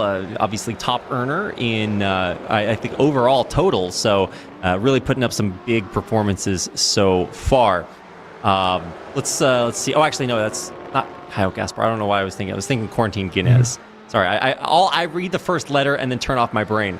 Weihan. Back up top, watching Gianni Vecchio show us how it's done. While in the back, we do have some final times coming through. Fabrizio Belziti really improves up to a 6th, while Diogo Pinto takes away that pole position from his teammate. Oh, wooed. Oh, there we go. Diogo Pinto, your new pole sitter. Great stuff indeed. Is set in front of Gianni Vecchio. So, well, in many ways, this qualifying session, like we mentioned earlier on, this qualifying session is also a lot like a time attack, because you are getting immediate rewards just setting down a lap time within this qualifying itself, which is definitely a great thing. And as we mentioned, that Diogo Pinto has just bagged provisionally $40, which is that is a huge bunch of money for a qualifying session. So some of the other, I think every driver has set down a qualifying lap time already at this point. Connor Healy moving up a position down below. And as we have a look at who might the next drivers be who will come across the start-finish line, the 113 and 99 drivers they're all on the out laps, I imagine, so they might be require the next lap to set down the lap times. But we're now with Diogo Pinto. We'll see if, as he makes his way around these corners, we'll kind of have a look at what sets him apart from the other drivers just by observing his racing lines. Yeah, and while we're talking, we can't micro-analyze every single turn. That's why this is a video show, not a radio program. Otherwise, we would break it down a little bit more. But you're not going to see all that battling, and really qualifiers are not going to really tell you what kind of racers these guys are, because it's not just a single-player game, right? We're getting out there and trying to do the best in the field. And watching on board Fabio Zamperlini, this is a guy that now no longer has that home field advantage from Interlagos earlier. Yeah, a little sad. Well, the driver who has the home field advantage, I would imagine, could be Simon De Mori. He comes from either Germany, Switzerland, or Austria, one of the three. So, I think I might put my money on Simon De Mori to do well in this race. Judging also from his previous performances in various previous rounds as well. Fabio Zamperini, one of the hot drivers racing with us in AMX for a long time. He's currently in 11th with a lap time of 1:53, nearly flat. Well, we do see a spread of, I guess, lap times, spread of 3 seconds. So, as we just said, that Gianni Vecchio retakes the pole position from Diogo Pinto. Yeah, Simone De Mori from Herbrands, Austria. So absolutely familiar with this track. You might imagine. On board now with Ollie Steinbrad. And this is a guy that, while he's secured top 3, sometimes you got to battle it out amongst your teammates. These guys are streaming right now for Team Redline. So if you want to check out their banter, that's where it is. And of course, if you're joining us from there, big welcome. To everybody tuning in, and Ollie's kind of I want to say he fights the hardest, but also has the hardest battles to fight, maybe sometimes due to his own performance. That's not shade, I promise. Let's check out the back of the field. We have more racers coming through. We do have Pedro Mora down there as well. And I do want to say a big shout out to Nico Godoy for joining us here in AMX 10. There is a 2K iRating cap here, and you'll actually see a number of our drivers who have leveled up their performance just to break that cap and get in here to AMX 10. Connor Healy and Nico Godoy, both two of those drivers who have done that. And, shout out to them for leveling up their game to compete here at the highest level of competition in AMX 10. Yep, I wonder what hat Nico Godoy is wearing today. That'll be interesting to see if we can capture him on camera later on. Yeah, but he's always got the fanciest displays for all of us viewers to enjoy. Oh, that's right. It's not all about the spectacle of racing. It's about the spectacle of racing. And a lot of our drivers do put on good shows, both paints, driving styles, attitudes, interviews. We got a lot going on here. So let's check out Pedro de Oliveira. He is in 10th so far, 1:52.9. Honestly, that's more of like a racing time, but he's coming across the line here, and we don't have a lot of purple sectors out there anymore. We've come through 13 minutes. It's time for one final lap around the Nürburgring. As we close things out, we're not only checking out Oliveira, but I think we have quite a few racers that are going to come through with times before we close things out here in our 15-minute qualifying section. But I mean, Vecchio is up there with a 1:51.7, 2/10 faster than Diogo Pinto behind him. So, yeah, that might be a tough ask if you check out the sectors of our racers down below. A couple of greens out there for Cundarago, but a lot of climbing left to do for the rest of the field. Yes, as the competition is tightening and heating up, we can just see that the lap time between drivers will probably sit at around 0.2 of a second. So, well, that's just kind of testament to how close the drivers are in terms of pace. So, obviously, you have Gianni Vecchio, Diogo Pinto, and Steinbraten within 0.4 of a second of one another. So that's one. And we've also got some of the other drivers who are very close together in the Simon De Mori and Sandro Boas. Of course, those two drivers have also got qualifying lap times close together. So, well, within the next 30 seconds, the drivers will kind of lock in the amount of money that they'll bag from this qualifying time attack session here at AMX 10 here at the Nürburgring. And as that stands, $40 to Gianni Vecchio, and I hope that remains with 20 seconds to go. Yeah, that's right. Final laps, you got to get it in. Are any racers going to come across the line in the final seconds? 10 seconds left to do it, and I think we might get a couple of times here. Let's see if it's good enough to improve. The last second, Vecchio sets another top time. Mori goes up into 6th, so that's a nice climb at the wire. And that is going to do it for our qualifying section here in AMX 10 Race 17. The Nürburgring has hosted our racers for 1 out of 3 sessions. Let's see how the final standings stand. Gianni Vecchio in first, Diogo Pinto and Oles Steinbraten down there in third. So 1, 2, 3, all team Redline. Don't believe what it says on your screen. They're not privateers. They are on team Redline. Don't believe his lies. KTF BRB represented there by Caio Gaspar, who does a good job in fourth. Apex Racing Team, we were mentioning Gael Valero earlier. He's rounding out the top 5. Simone Demori coming in just a little bit below. He's actually racing for Red Kings Motorsports. It doesn't show it up there on the stream, but yeah, lesser known team, I would say. But of course, Simone Demori getting out here and showing why they might be a little bit more well known here anytime now. He is doing pretty good up there in the top 10 easily. But it's not going to last for long. We have finished qualifiers and we're getting ready for a rolling start here in Heat 1 of AMX 10. With a reverse grid for the top 15, it's going to flip the script as we get rolling here for our first heat out of 2 to see sort of the first act of how things are going to shape up for today's time on the Nürburgring. So familiar sights, familiar sounds of cars speeding up. Of course, you've always got that road driver revving the engine. You stop revving. Probably heard us. I can make revving so noises in the background if that helps me, huh? Oh. Yeah, that's right. Okay, let's never again. No. All right, moving on. Nope.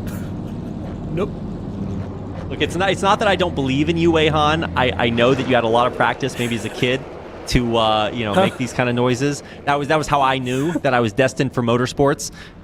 That's a lie. I had no idea. Although I did.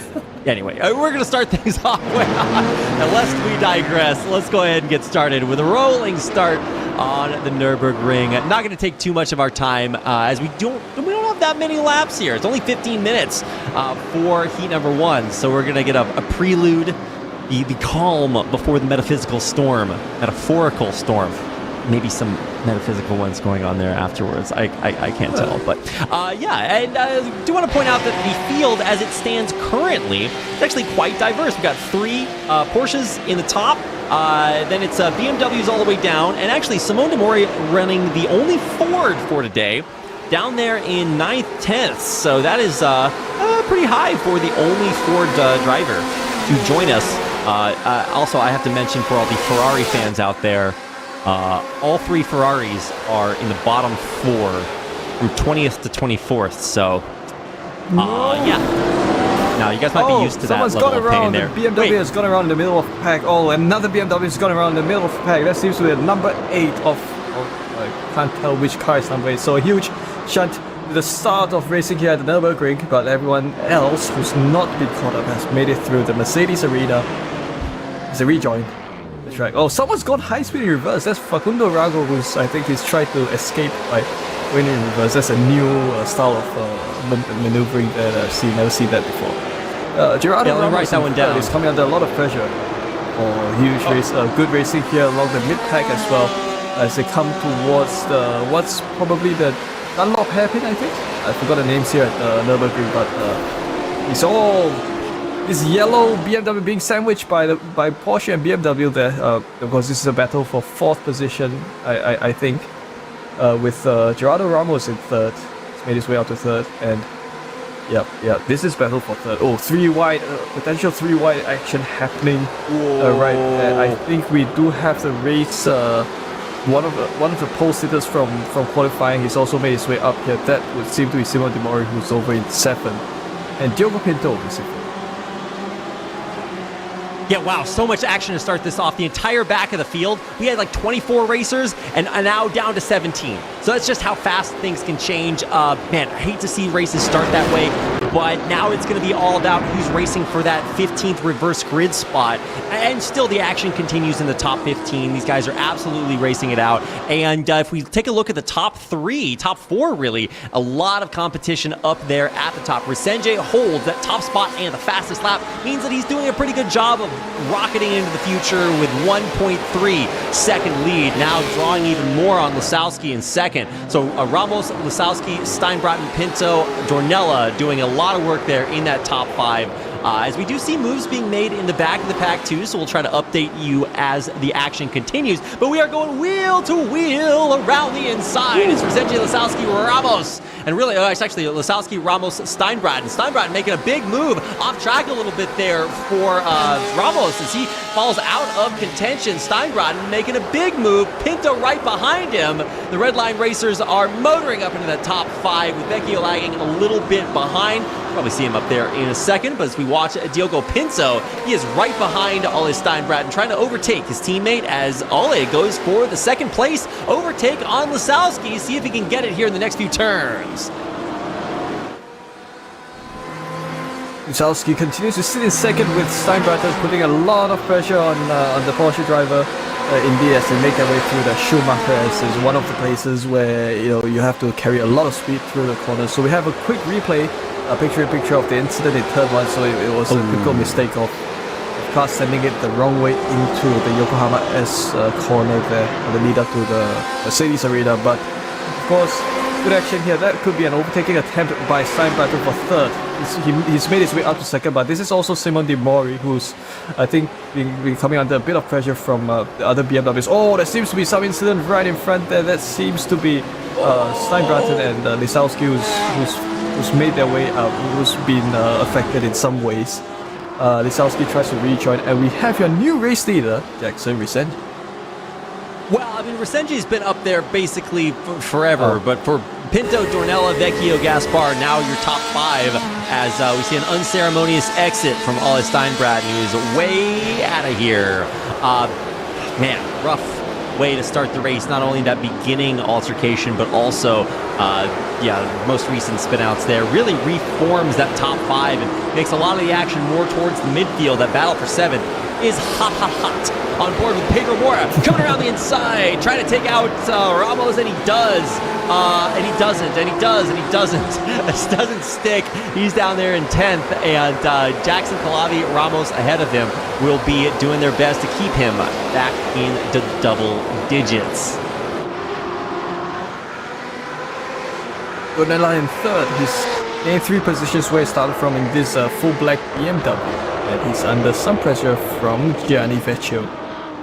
So that's Vecchio going very close indeed against Dornella. As they make their way along the other part of the Nürburgring Grand Prix circuit, they mount the curbs. You have to sometimes mount the curbs to get the best line into the Schumacher assist before then coming upon the braking zone. This is a braking zone for this, is it off-camber? No, it's not off-camber. It's a high-speed left-hander in some ways before then coming upon the right-hander. This corner will be a bit of left, off-camber. So Vecchio continues to sit in 3rd with Ornella still in 4th as they fight it out along the backstretch here. A lot of battles going down there. Vecchio, Dornella, really exciting to watch there. Got to keep it on the track. Man, I know you're talking about taking some of these curves, but so you hop on board with Gianni Vecchio, you can see there, it is not an easy race, and he is doing a lot of racing to overtake his teammate Diogo Pinto, has climbed up to quite a lead there.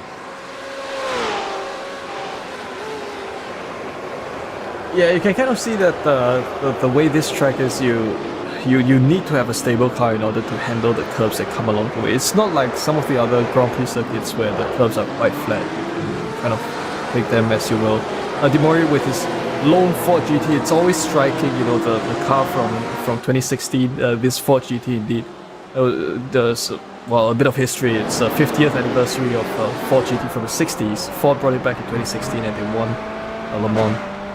And, you know, that was they're reliving history in some ways, and it's great to see that still being driven by drivers here on iRacing. Back with Donella once again, he's in 4th, he's ahead of Caio Gaspar, and I think Gaio Valero in 6th wants a slice of this pie as well, as they try to make this a three-way battle for 4th position. On the hairpin go all the drivers, and that seems to be Vettel in front, who's probably lost a bit of pace. He's probably going to be, he's holding his ground still quite well. Valero riding on board, he's just trying to, well, you can see that Valero is absolutely focused indeed, trying to find the perfect opportunity to catch these two drivers with their pants down, and absolutely Gaio Valero has kind of done it. He's going along the outside of Donella to make that move work. Oh, nearly banging wheels there. Wow. Gaspar, of course, is the biggest winner of that move to kind of make that move up to 4th. Yeah, and this is, such an exciting top 5. You also have Diogo Pinto about to overtake Resenge for the lead. In the meantime, Gaio Valero also within half a second of Caio Gaspar, so action everywhere in the world. Jackson Resenge, look at his rear view mirror, right? Pinto is motoring up behind him. Porsche in the front, BMW coming up on him, and look at that straight line speed. Incredible trip around or through the finish line around the first hairpin. Oh, I thought he was going to do him on the inside there, but it's getting closer and closer, Wei-Han. Objects in the mirror appear closer than or they're closer than that. Very true. Along those lines, yeah.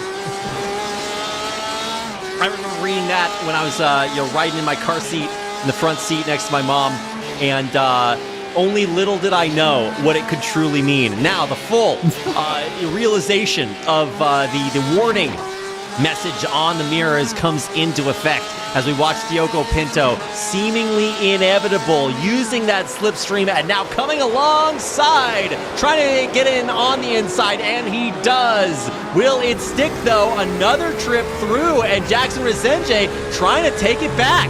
Only one wiggle, please. The defensive driving there by Pinto, keeping himself in that first place. But Resenge, you could see as that happened, that scowl on his face, and I love that we can see what it looks like to go through such a harrowing ordeal. See if we can get Pinto back here in just a second, keeping it close, but what an intense battle for the lead here.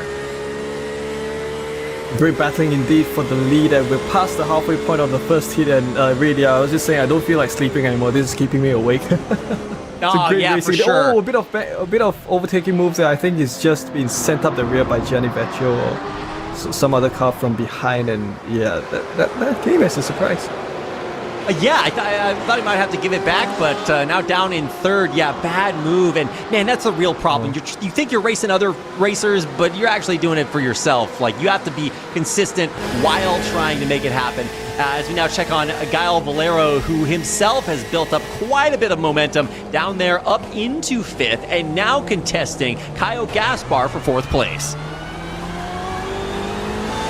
Yeah, great show by Valero up here in 5th position. He's climbed he's made a bit of gains from earlier on, and Gaspar in 4th. So, of course, both drivers having been long-time drivers here on AMX.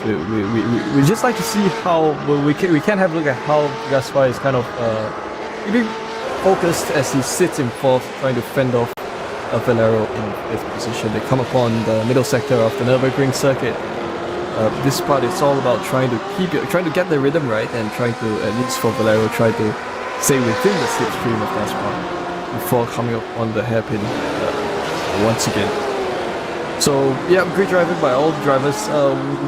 Would seem that gap between both of them is just under 0.5 of a second, so it's still a reasonable time gap for if you want to kind of think of any overtaking moves to make. So around the Schumacher as is come the drivers as now come upon the other chicane. Well, there are a lot of chicanes here at Nürburgring. That's the main thing that makes this track a bit more challenging than other places. Yeah, and so much to contend with, right? You have such interesting sections, big hairpin right before coming through the finish and then halfway through the Dunlop. It just really gives you a lot. As Kyle Gaspar, we're going to see what happens. Whoa, man, a lot of curve there. Oh. Gaspar trying to hold himself in fourth, but look at how close it is. He does get Resenge there, but Gaio Valero's right behind. It's 2-3 wide there, and some bumping happening as Gaio Valero trying to make his way through, and he does. He gets Resenge coming up behind. Look at the straight line speed, Han. He's going for it. Valero up into third. They're still fighting really hard, and I think absolutely Valero is instigating all of this. He's made his way up to third along the inside of the Mercedes arena. Of course, he has the positional advantage, but here then comes a right-hander. He managed to seal off that move by the end of the Mercedes arena, and Valero up to third with Gaspar down in fourth, and Vicente pushed down to fifth position. And big changes happening up at the top, but also in the bottom as we see Ollie Steinbraten battling with Simone Demore back there. Ollie, after getting set way down the roster, has climbed his way back up into 13th. He's making up huge gains every single lap, and with only a couple laps to go, time is running out down there for the unfortunate Team Redline racer. Keep an eye on him as we hop on board with Jackson Resenge, a guy that knows all too well what it's like to lead the race. He's dropped down a few spots, down 2 overall, but down 5 from his leading position, and trying as much as he can to make it past Kyle Gaspar, his countryman, into that top 4. But obviously incredibly difficult as we check out what it's like for Oliveira, who might get Mora. He does. Can he hold it? Yes. Takes that 10th place spot.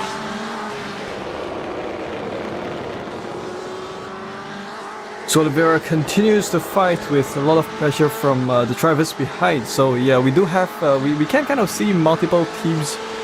Well, in a way, there are many different top teams here, but we don't really have a situation where we don't really see infighting amongst the team drivers as we might have seen in the previous race. So that's probably a good thing for the teams who have entered this race.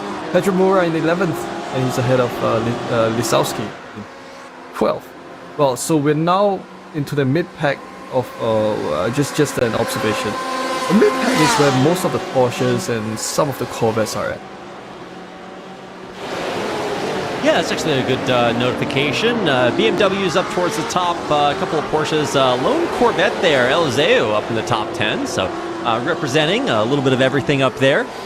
Just to check out as everybody moves up a little bit, as there is some action back there. Ferreira back there with Diego Villarreal. Something's going on down there.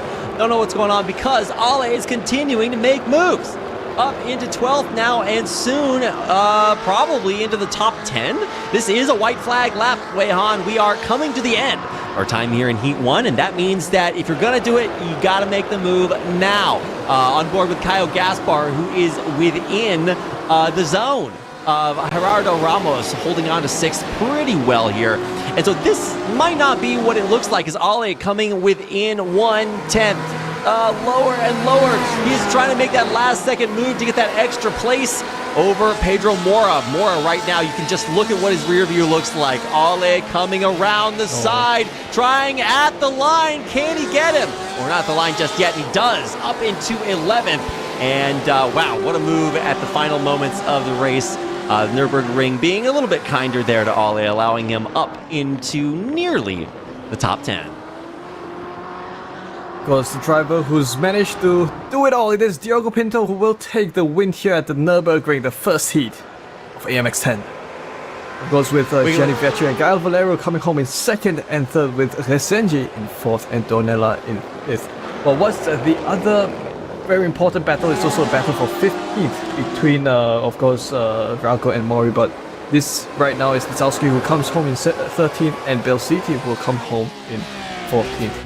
Facundo Rauco takes 15th ahead of Simon De Mori, so what that means is that Rauco will start from pole, but De Mori will start from 16th.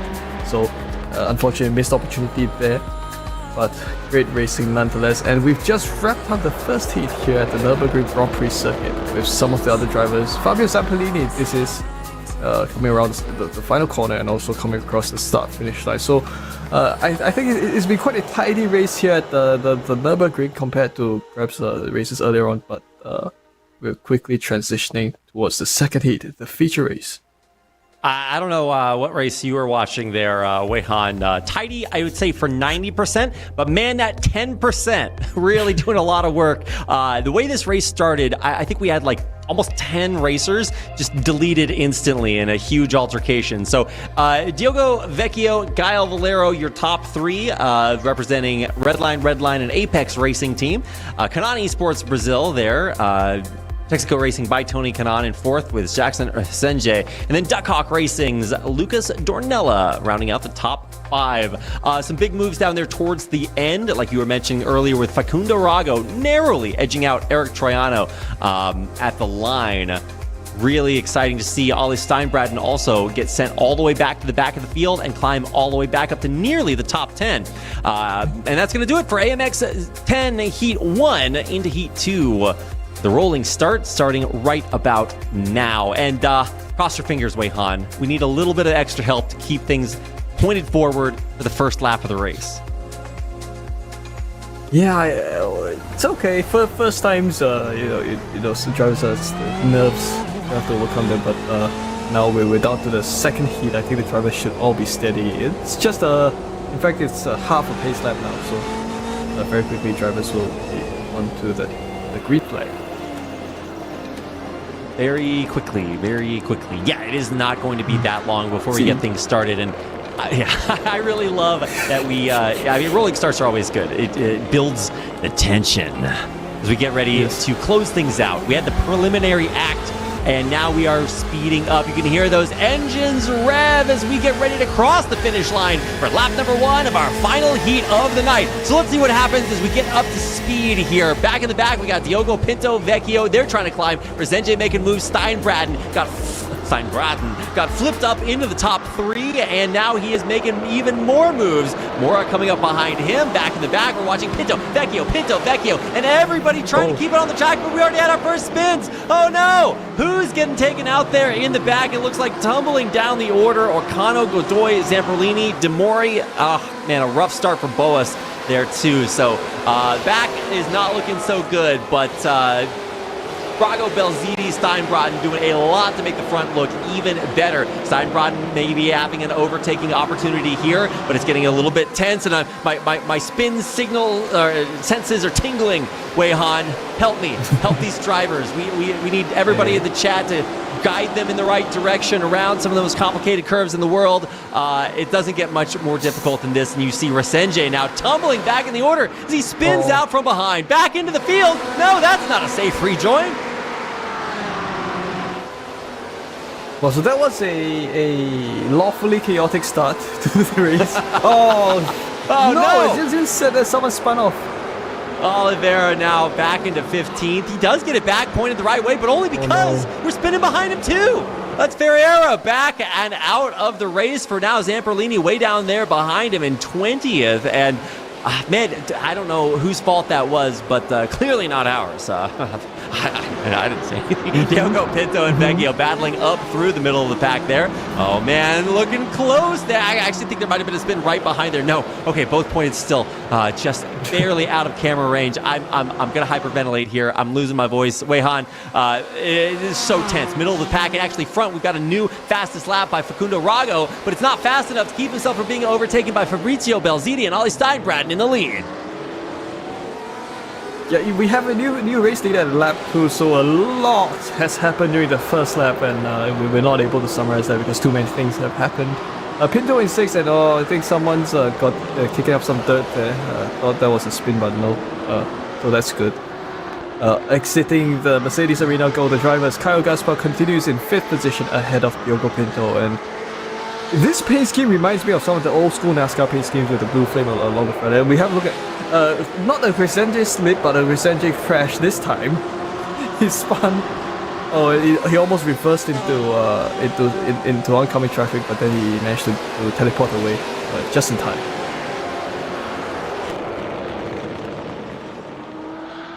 Yes, the teleportation, the greatest skill you can have in racing.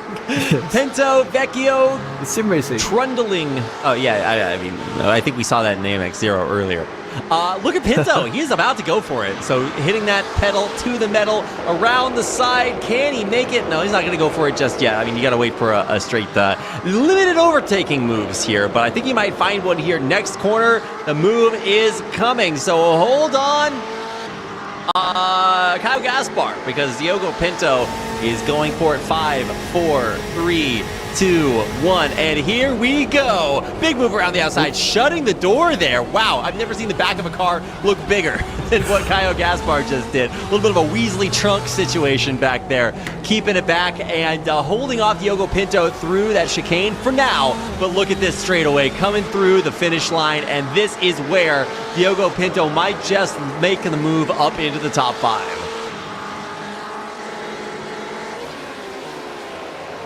Brilliant stuff indeed. Kyle Gaspar continues to sit in fifth. Great moves there. So they go too wide into. That's Gaspar who made it up to fourth and Pinto up to fifth. Absolutely indeed. Great start to the race, and everyone else, of course. Even more overtaking move by Pinto between Pinto and Mura as they come upon this section. So the great thing about the Nürburgring is that you have a lot of places where the corners are kind of alternating between left and right and left and right, and that provides for good overtaking opportunities for the cars, for the drivers indeed. So Vecchio currently in 6th. He started 8 positions where he's now 8 positions where he started from. Of course, Pinto is 10 positions up. And what that means is that Vecchio should be coming under a lot of pressure indeed from some of the other drivers behind as well. Pedro Mura, Gael Valero, these are drivers who want a slice of this pie, but so absolutely the driver who's leading this battle pack is Gaspar himself. That's right, Gaspar up in the top, and Kyle Gaspar. No. I'm sorry, I don't know what I'm looking at. He's in 4th place there. Look, reading not my strong point. I think it's Let's check out Pinto, Gianni. yeah. Battle of the tricolors here. Vecchio Valero trying to catch up to Diogo Pinto, who is holding down that top 5, the gatekeeper. Let's see what our order looks like as Colavi makes the move on Mora's dominance around the inside of the chicane. And now let's watch. Look at the distance closing there as Gael Valero coming up along.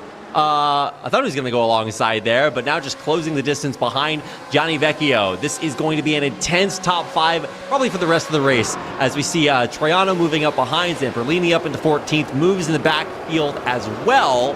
I feel like we could just watch Pinto for the rest of the race, and he would just bring the action with him. An electrifying move up there, and all the while, Kyle Gaspar sitting in 4th with his fingers crossed. Hopefully not literally, that's not safe to drive. So upon the tricky section once again, actually all corners at Nürburgring are relatively tricky. So we're now with Gianni Vecchio riding on board Vecchio for the first time within this heat. So BMW sat behind another BMW in 5th position, Diogo Pinto. So you can just see Vecchio making this all look really easy, although it's not. Along the backstretch here before coming upon the Dunlop hairpin. Observe the line that the drivers take through the hairpin. You can kind of take it as though it's a double apex right-hander, although it's just a loop hairpin. That's how you handle the hairpin here at the Nürburgring. Before then coming upon the Schumacher S's with Vecchio not too far behind at all. So we're now with Valero indeed.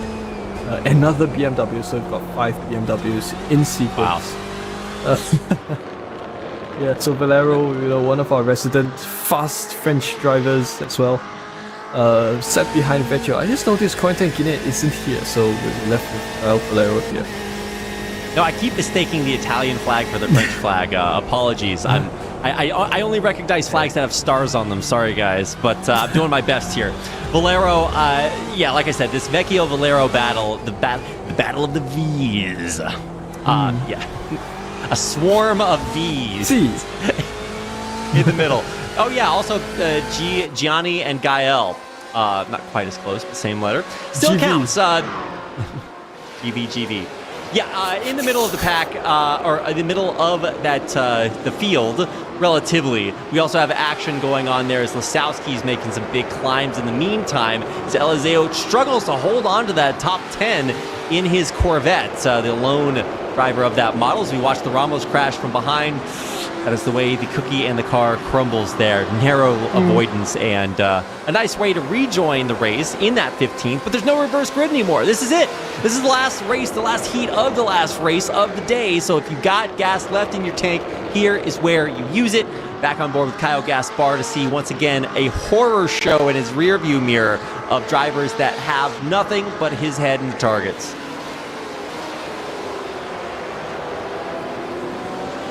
Yeah, great action indeed. We've just passed the halfway point of the feature race here, and Diogo Pinto continues to lead Vecchio and Valero. Of course, Diogo Pinto has got another task up his to-do list, and that is to try to close his gap with Kyle Gaspar up in 4th, which he's absolutely very keen on doing indeed, as he's starting to inch closer to Gaspar. And we might see him probably think of a move as they come upon the backstretch here. Well, it is believe it or not, this whole stretch is a DRS zone, despite the fact that there is a right-hander there. So yeah, you can kind of push through this corner. Diogo Pinto over Gaspar once again. You can just see how close they are. Oh, bumper almost touching indeed. Well, with these GT cars, you can't really push as hard as you do with the touring cars from the earlier sessions, but still, you can get very much close racing. So Gaspar could, or rather Pinto couldn't make the overtaking move work there and then. Let me try to make the move work perhaps in the next couple of moments. Goes along the outside of along the entry towards the Mercedes arena. So what this means is that he could have taken the inside of turn 2, but didn't do so. So Gaspar continues to hold a slight bit of an advantage ahead of Pinto. Yeah, really slight. I mean, this is such clean racing up here in the rarefied air at the top of the standings. Kyle Gaspar has done such an incredible job. This might be this is my vote for the defensive drive of the season. His ability to hold off not only Diogo Pinto, but also Gianni Vecchio. The driving has been clean, but defensive. I say that until now, as Pinto goes alongside. Can he make it happen? Gaspar can't hold on as Pinto goes inside and comes around into 4th place. Kyle Gaspar relegated back to 5th, and now he is in the meat of the red line sandwich. Vecchio in his mirrors once again, and also looking to make a big move. Here he comes. I think it wasn't close enough for the move to work, so Pinto continues to be in 4th, but Vecchio up to 5th. Ahead of Gaspar, made that move work, and will Kyle Valero make the move against Kyle Gaspar? He's just done so. To go side by side there. Oh, bumper to bumper, nearly coming into contact, and that could have been a spin. As absolutely. They come their way through the NGK chicane. Oh, that was a spin. That was almost a spin by Kyle Gaspar. Yeah, also speaking of spins, Lasowski really spinning back, or maybe that was Dornella who makes his way back 2-3 places. Yeah, some big heavy hitters in the back 10. But obviously all the action up here at the top is Diogo Pinto now making a move, trying to look for that 3rd place spot, and he gets him again. Oh my God, Pinto on fire. He's on fire into the top 3 and holding. Wow, what a move here. And Facundo Arago, now he gets his chance at the meet with Vecchio, the bread coming up behind. It's not going to take him much longer. And there he goes into number 4. Yeah, Arago wasn't exactly too happy with that move. That was an insane move along the pit exit. Not something that I would attempt. But of course, these drivers managed to pull it off. Vecchio continues to sit in 4th. Yes, I think it is going to be Vecchio's turn to think of some move against Diogo Pinto. We're down to 2 laps to go, and that means we've got 2 laps more of intense action like this. I tell you, if racing every day, if all of the AMX races had this kind of action, it would be so absolutely perfect. Pinto, yeah, what we're gonna do is just replay this race over and over again until people catch on. But they're not gonna complain because it's so good. So either way, let's watch this battle for the top 3 as we go on board with Gianni Vecchio to see what it looks like to try to overtake Diogo Pinto for that top 3. The podium is in the danger zone. Can he make it up there? It is going to be the drive of his life if he can overtake his teammate here. Meanwhile, Ole Steinbratten's been having a complete reverse of his previous heat and has been just zooming into the future, 5 seconds ahead of the lead. Diogo, though, has put a 1 second gap between himself and Vecchio. Let's see if that can close itself in the final couple of laps of our time. Here on the Nürburgring, we pop back to a full screen view of what all this goodness looks like up in the top 5, 6, 7th. The battle we're watching right now, Rago and Gaspar duking it out there. I think Gaspar might be okay there, but let's see what it looks like as we check out the rear view of Rago, seeing what Gaspar is going to be able to do here. 1 lap left as the white flag flies, and so he will have his job cut out for himself. Gaspar, the defensive driver of the early phase of the race, now he's got to go on the attack to reclaim that top 6 from Rago. So obviously all this time Bratton has become untouchable. He's all the way up front, so I think the rest of the drivers is definitely going to be indeed the battle for third, or rather battle for second place in some ways. So Diogo Pinto still set behind Fabrizio Belziti. So Belziti under a lot of pressure, 2 times the pressure indeed, because he's got 2 BMWs hot on his tail. There is some overtaking attempt there, side by side between Pinto and Belziti. Pinto takes the outside line along the hairpin. LCD still got the inside line along this hairpin, and we'll see if they're able to kind of make this work. Pinto edges out in front as they exit the Dunlop chicane, and into Schumacher. That's Belziti who's almost lost it.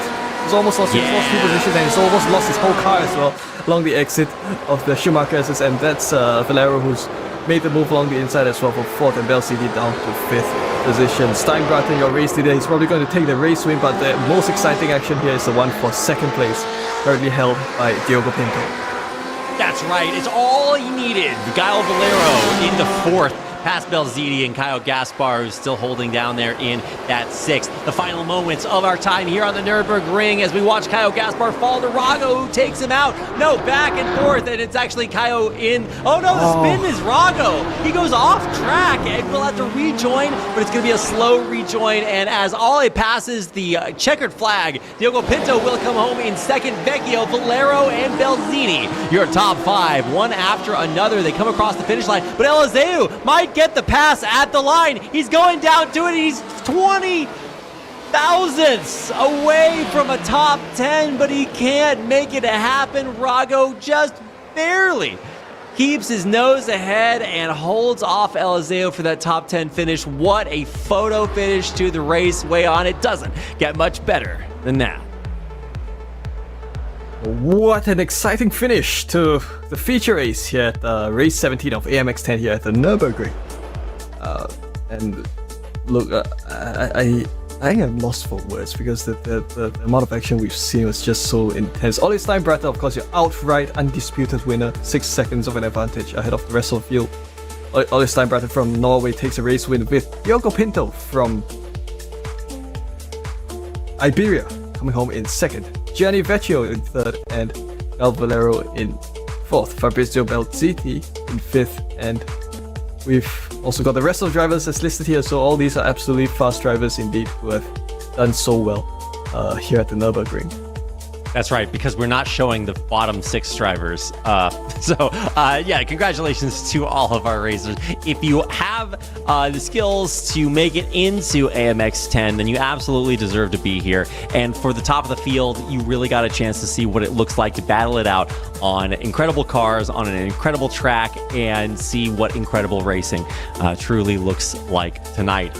Yeah, wow. I don't know what else to say, Weihan.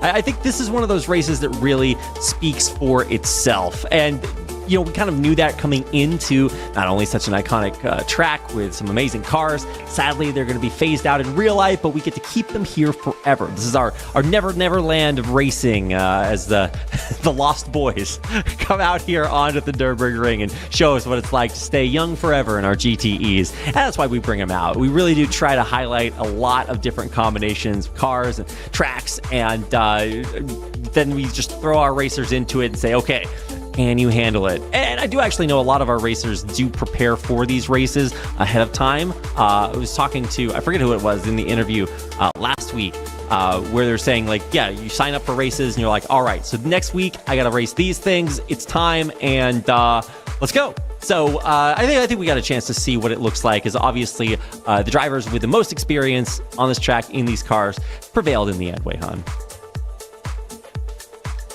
So as we wait for the interviews with the drivers, I think Reed, you probably have a lot of questions queued in your mind to ask the drivers later on, because I know I sure do, but I'm still trying to digest all of the action that's kind of happened here at the Nürburgring, because it's not every day that you see such kind of racing in so many ways. So yeah, I think any moment now we should get some drivers up in the interview room, but otherwise I think, Vecchio, close to the Triple Crown, yes, absolutely. Yeah, very, very close. Looks like we are going to head to our first interview. We'll have that coming up here in just a second, so don't go anywhere. Our first interview coming up in just a second.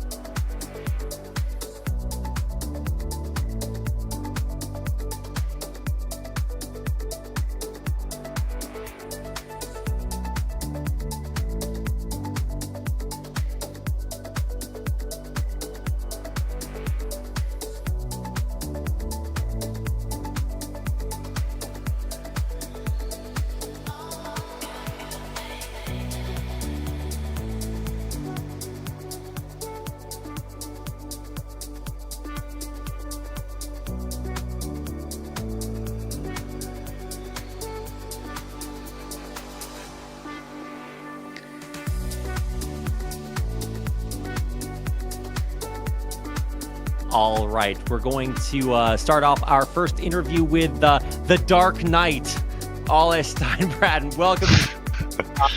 How is it tonight? You had some very polarizing experiences tonight. Yeah, it was a bit up and down. Like the quali was like small mistakes, but still P3 was really good. And then the first race, I was really efficient together with Diogo getting up the field, but a bit shame with that net code with that other guy that sent me backwards. But of course, that puts me in a really good position for the second race, so not too bad in the end.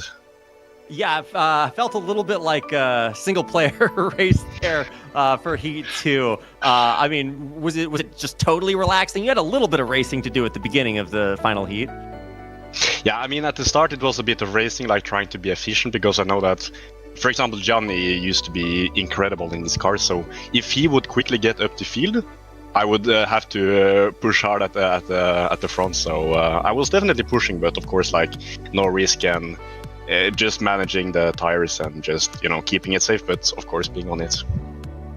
Heat number one, unfortunately got kind of spun back towards the back of the field, and then you did have one hell of a recovery drive in the making. We don't race for very long, but I believe the future was there. What was it like to try to regain a good spot to get into that top 15 to get the reverse grid? Well, I mean, of course, like when you spin like that, it's a bit frustrating, and you just have to like really quickly reset and just be on the attack from the first meter back on the track and just like gain as many positions as possible. So I quite enjoyed it. It's a fun challenge, and yeah, it was good. All right, so there's a lot of variety in GTEs, and while they're kind of being phased out in real life, I think we only had one Ford tonight. That's a little bit of a challenge. What goes into your model choice when you race GTEs tonight? Well, I mean, what's fun about this is that nobody really knows what the best car is, because the cars are, of course, like basically retired. So Gianni was doing some testing all of the cars and just saying that, okay, BMW, I mean, we are a BMW team, so we were like, that's the probably a good choice for us. So yeah. Yeah, that makes sense. And one final question. You're bringing the GTs out tonight on Nürburgring. This is an iconic track. It's raced in basically every series, everywhere. If some people are listening, they want some tips from the best. What would you say if you're going to come out here to Nürburgring? What do you have to watch out for? Well, I mean, it's all about like finding the limits of the track, and I mean just putting in hours. The more hours you put in, the faster you go, and if you consistently put in the hours, eventually it will be really quick. how many hours do you think you've spent in the sim racing chair, Ollie? That number we shouldn't talk about, I think. But I'm definitely one of those guys who really need to put in the effort. And over the past years, I've been like so dedicated every day to just put hours in practice. And yeah, I mean, now it's paying off, and it's a really nice time. All right. Well, thanks for the interview. If people want to see more of Ollie, where can they see you racing for Team Redline? Well, I mean, I race mainly the GT cars, so you can see me in the BMW Sim Cup and, of course, like the special events. And you usually find us in on the Twitch channel from Team Redline. Okay, thanks so much. Talk to you again soon. Thank you.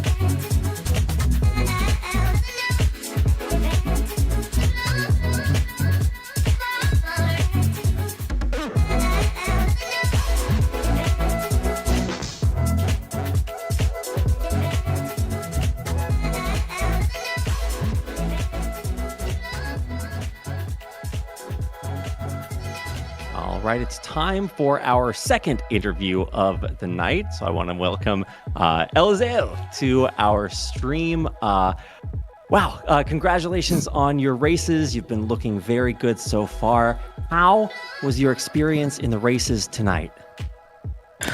Well, thank you very much for the race, the transmission. Yeah, it was really good. Overall, it was pretty good. The stock cars in Brazil, I think it's everyone raced a lot, at least the Brazilians. So it will be a hard race, but overall it was. I was pretty impressed with my pace. So yeah, the first one was good, and the last one it's a combo that I'm still trying to be better. The GTE, it's a really hard car to drive. So yeah, I think 2 top 10s. I think in the race 11th. So yeah, it could be better, but overall it was good. Racing here in AMX can be a little bit difficult with the reverse grid. So were there any moments during the race that were really difficult?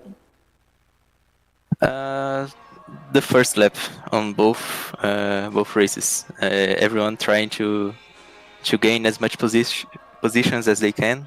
It's always chaos around there. So yeah.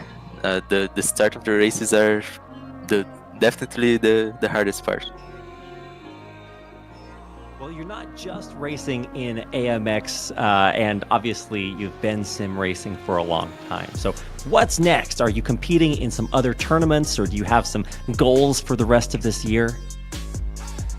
Yeah, for the rest of the year, finish the leagues that I'm running. I mainly run on the Toyota GR86 here on Brazilian League, and yeah, I think finishing the AMX League, of course, in this year, and on the next year, I think I start racing a little bit more on the GT cars, on the GT3, Porsche Cup.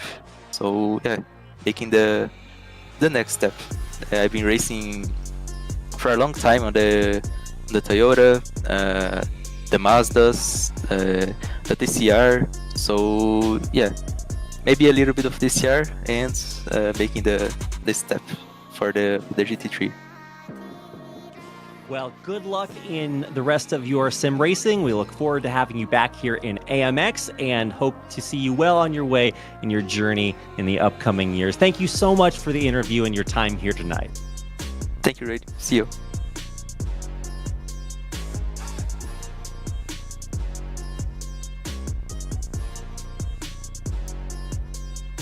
And that's going to do it for our final interview. Welcome back, Wei Han. What did you think of what our drivers had to say here today? Well, first of all, it's great to hear from the perspectives of drivers. It's always we learn new things, and yeah, especially for Oli, I think his years of practice have definitely paid off, and it's always a good thing to see drivers make their way all the way up, and obviously with Oli Steinbraten being clearly much faster than the rest of the field, I think it does kind of say a lot about the importance of perseverance and persistence, and that's one of the key takeaways. And also, it's great to know that drivers appreciate the style of competition that we've put for them, and certainly great stuff indeed.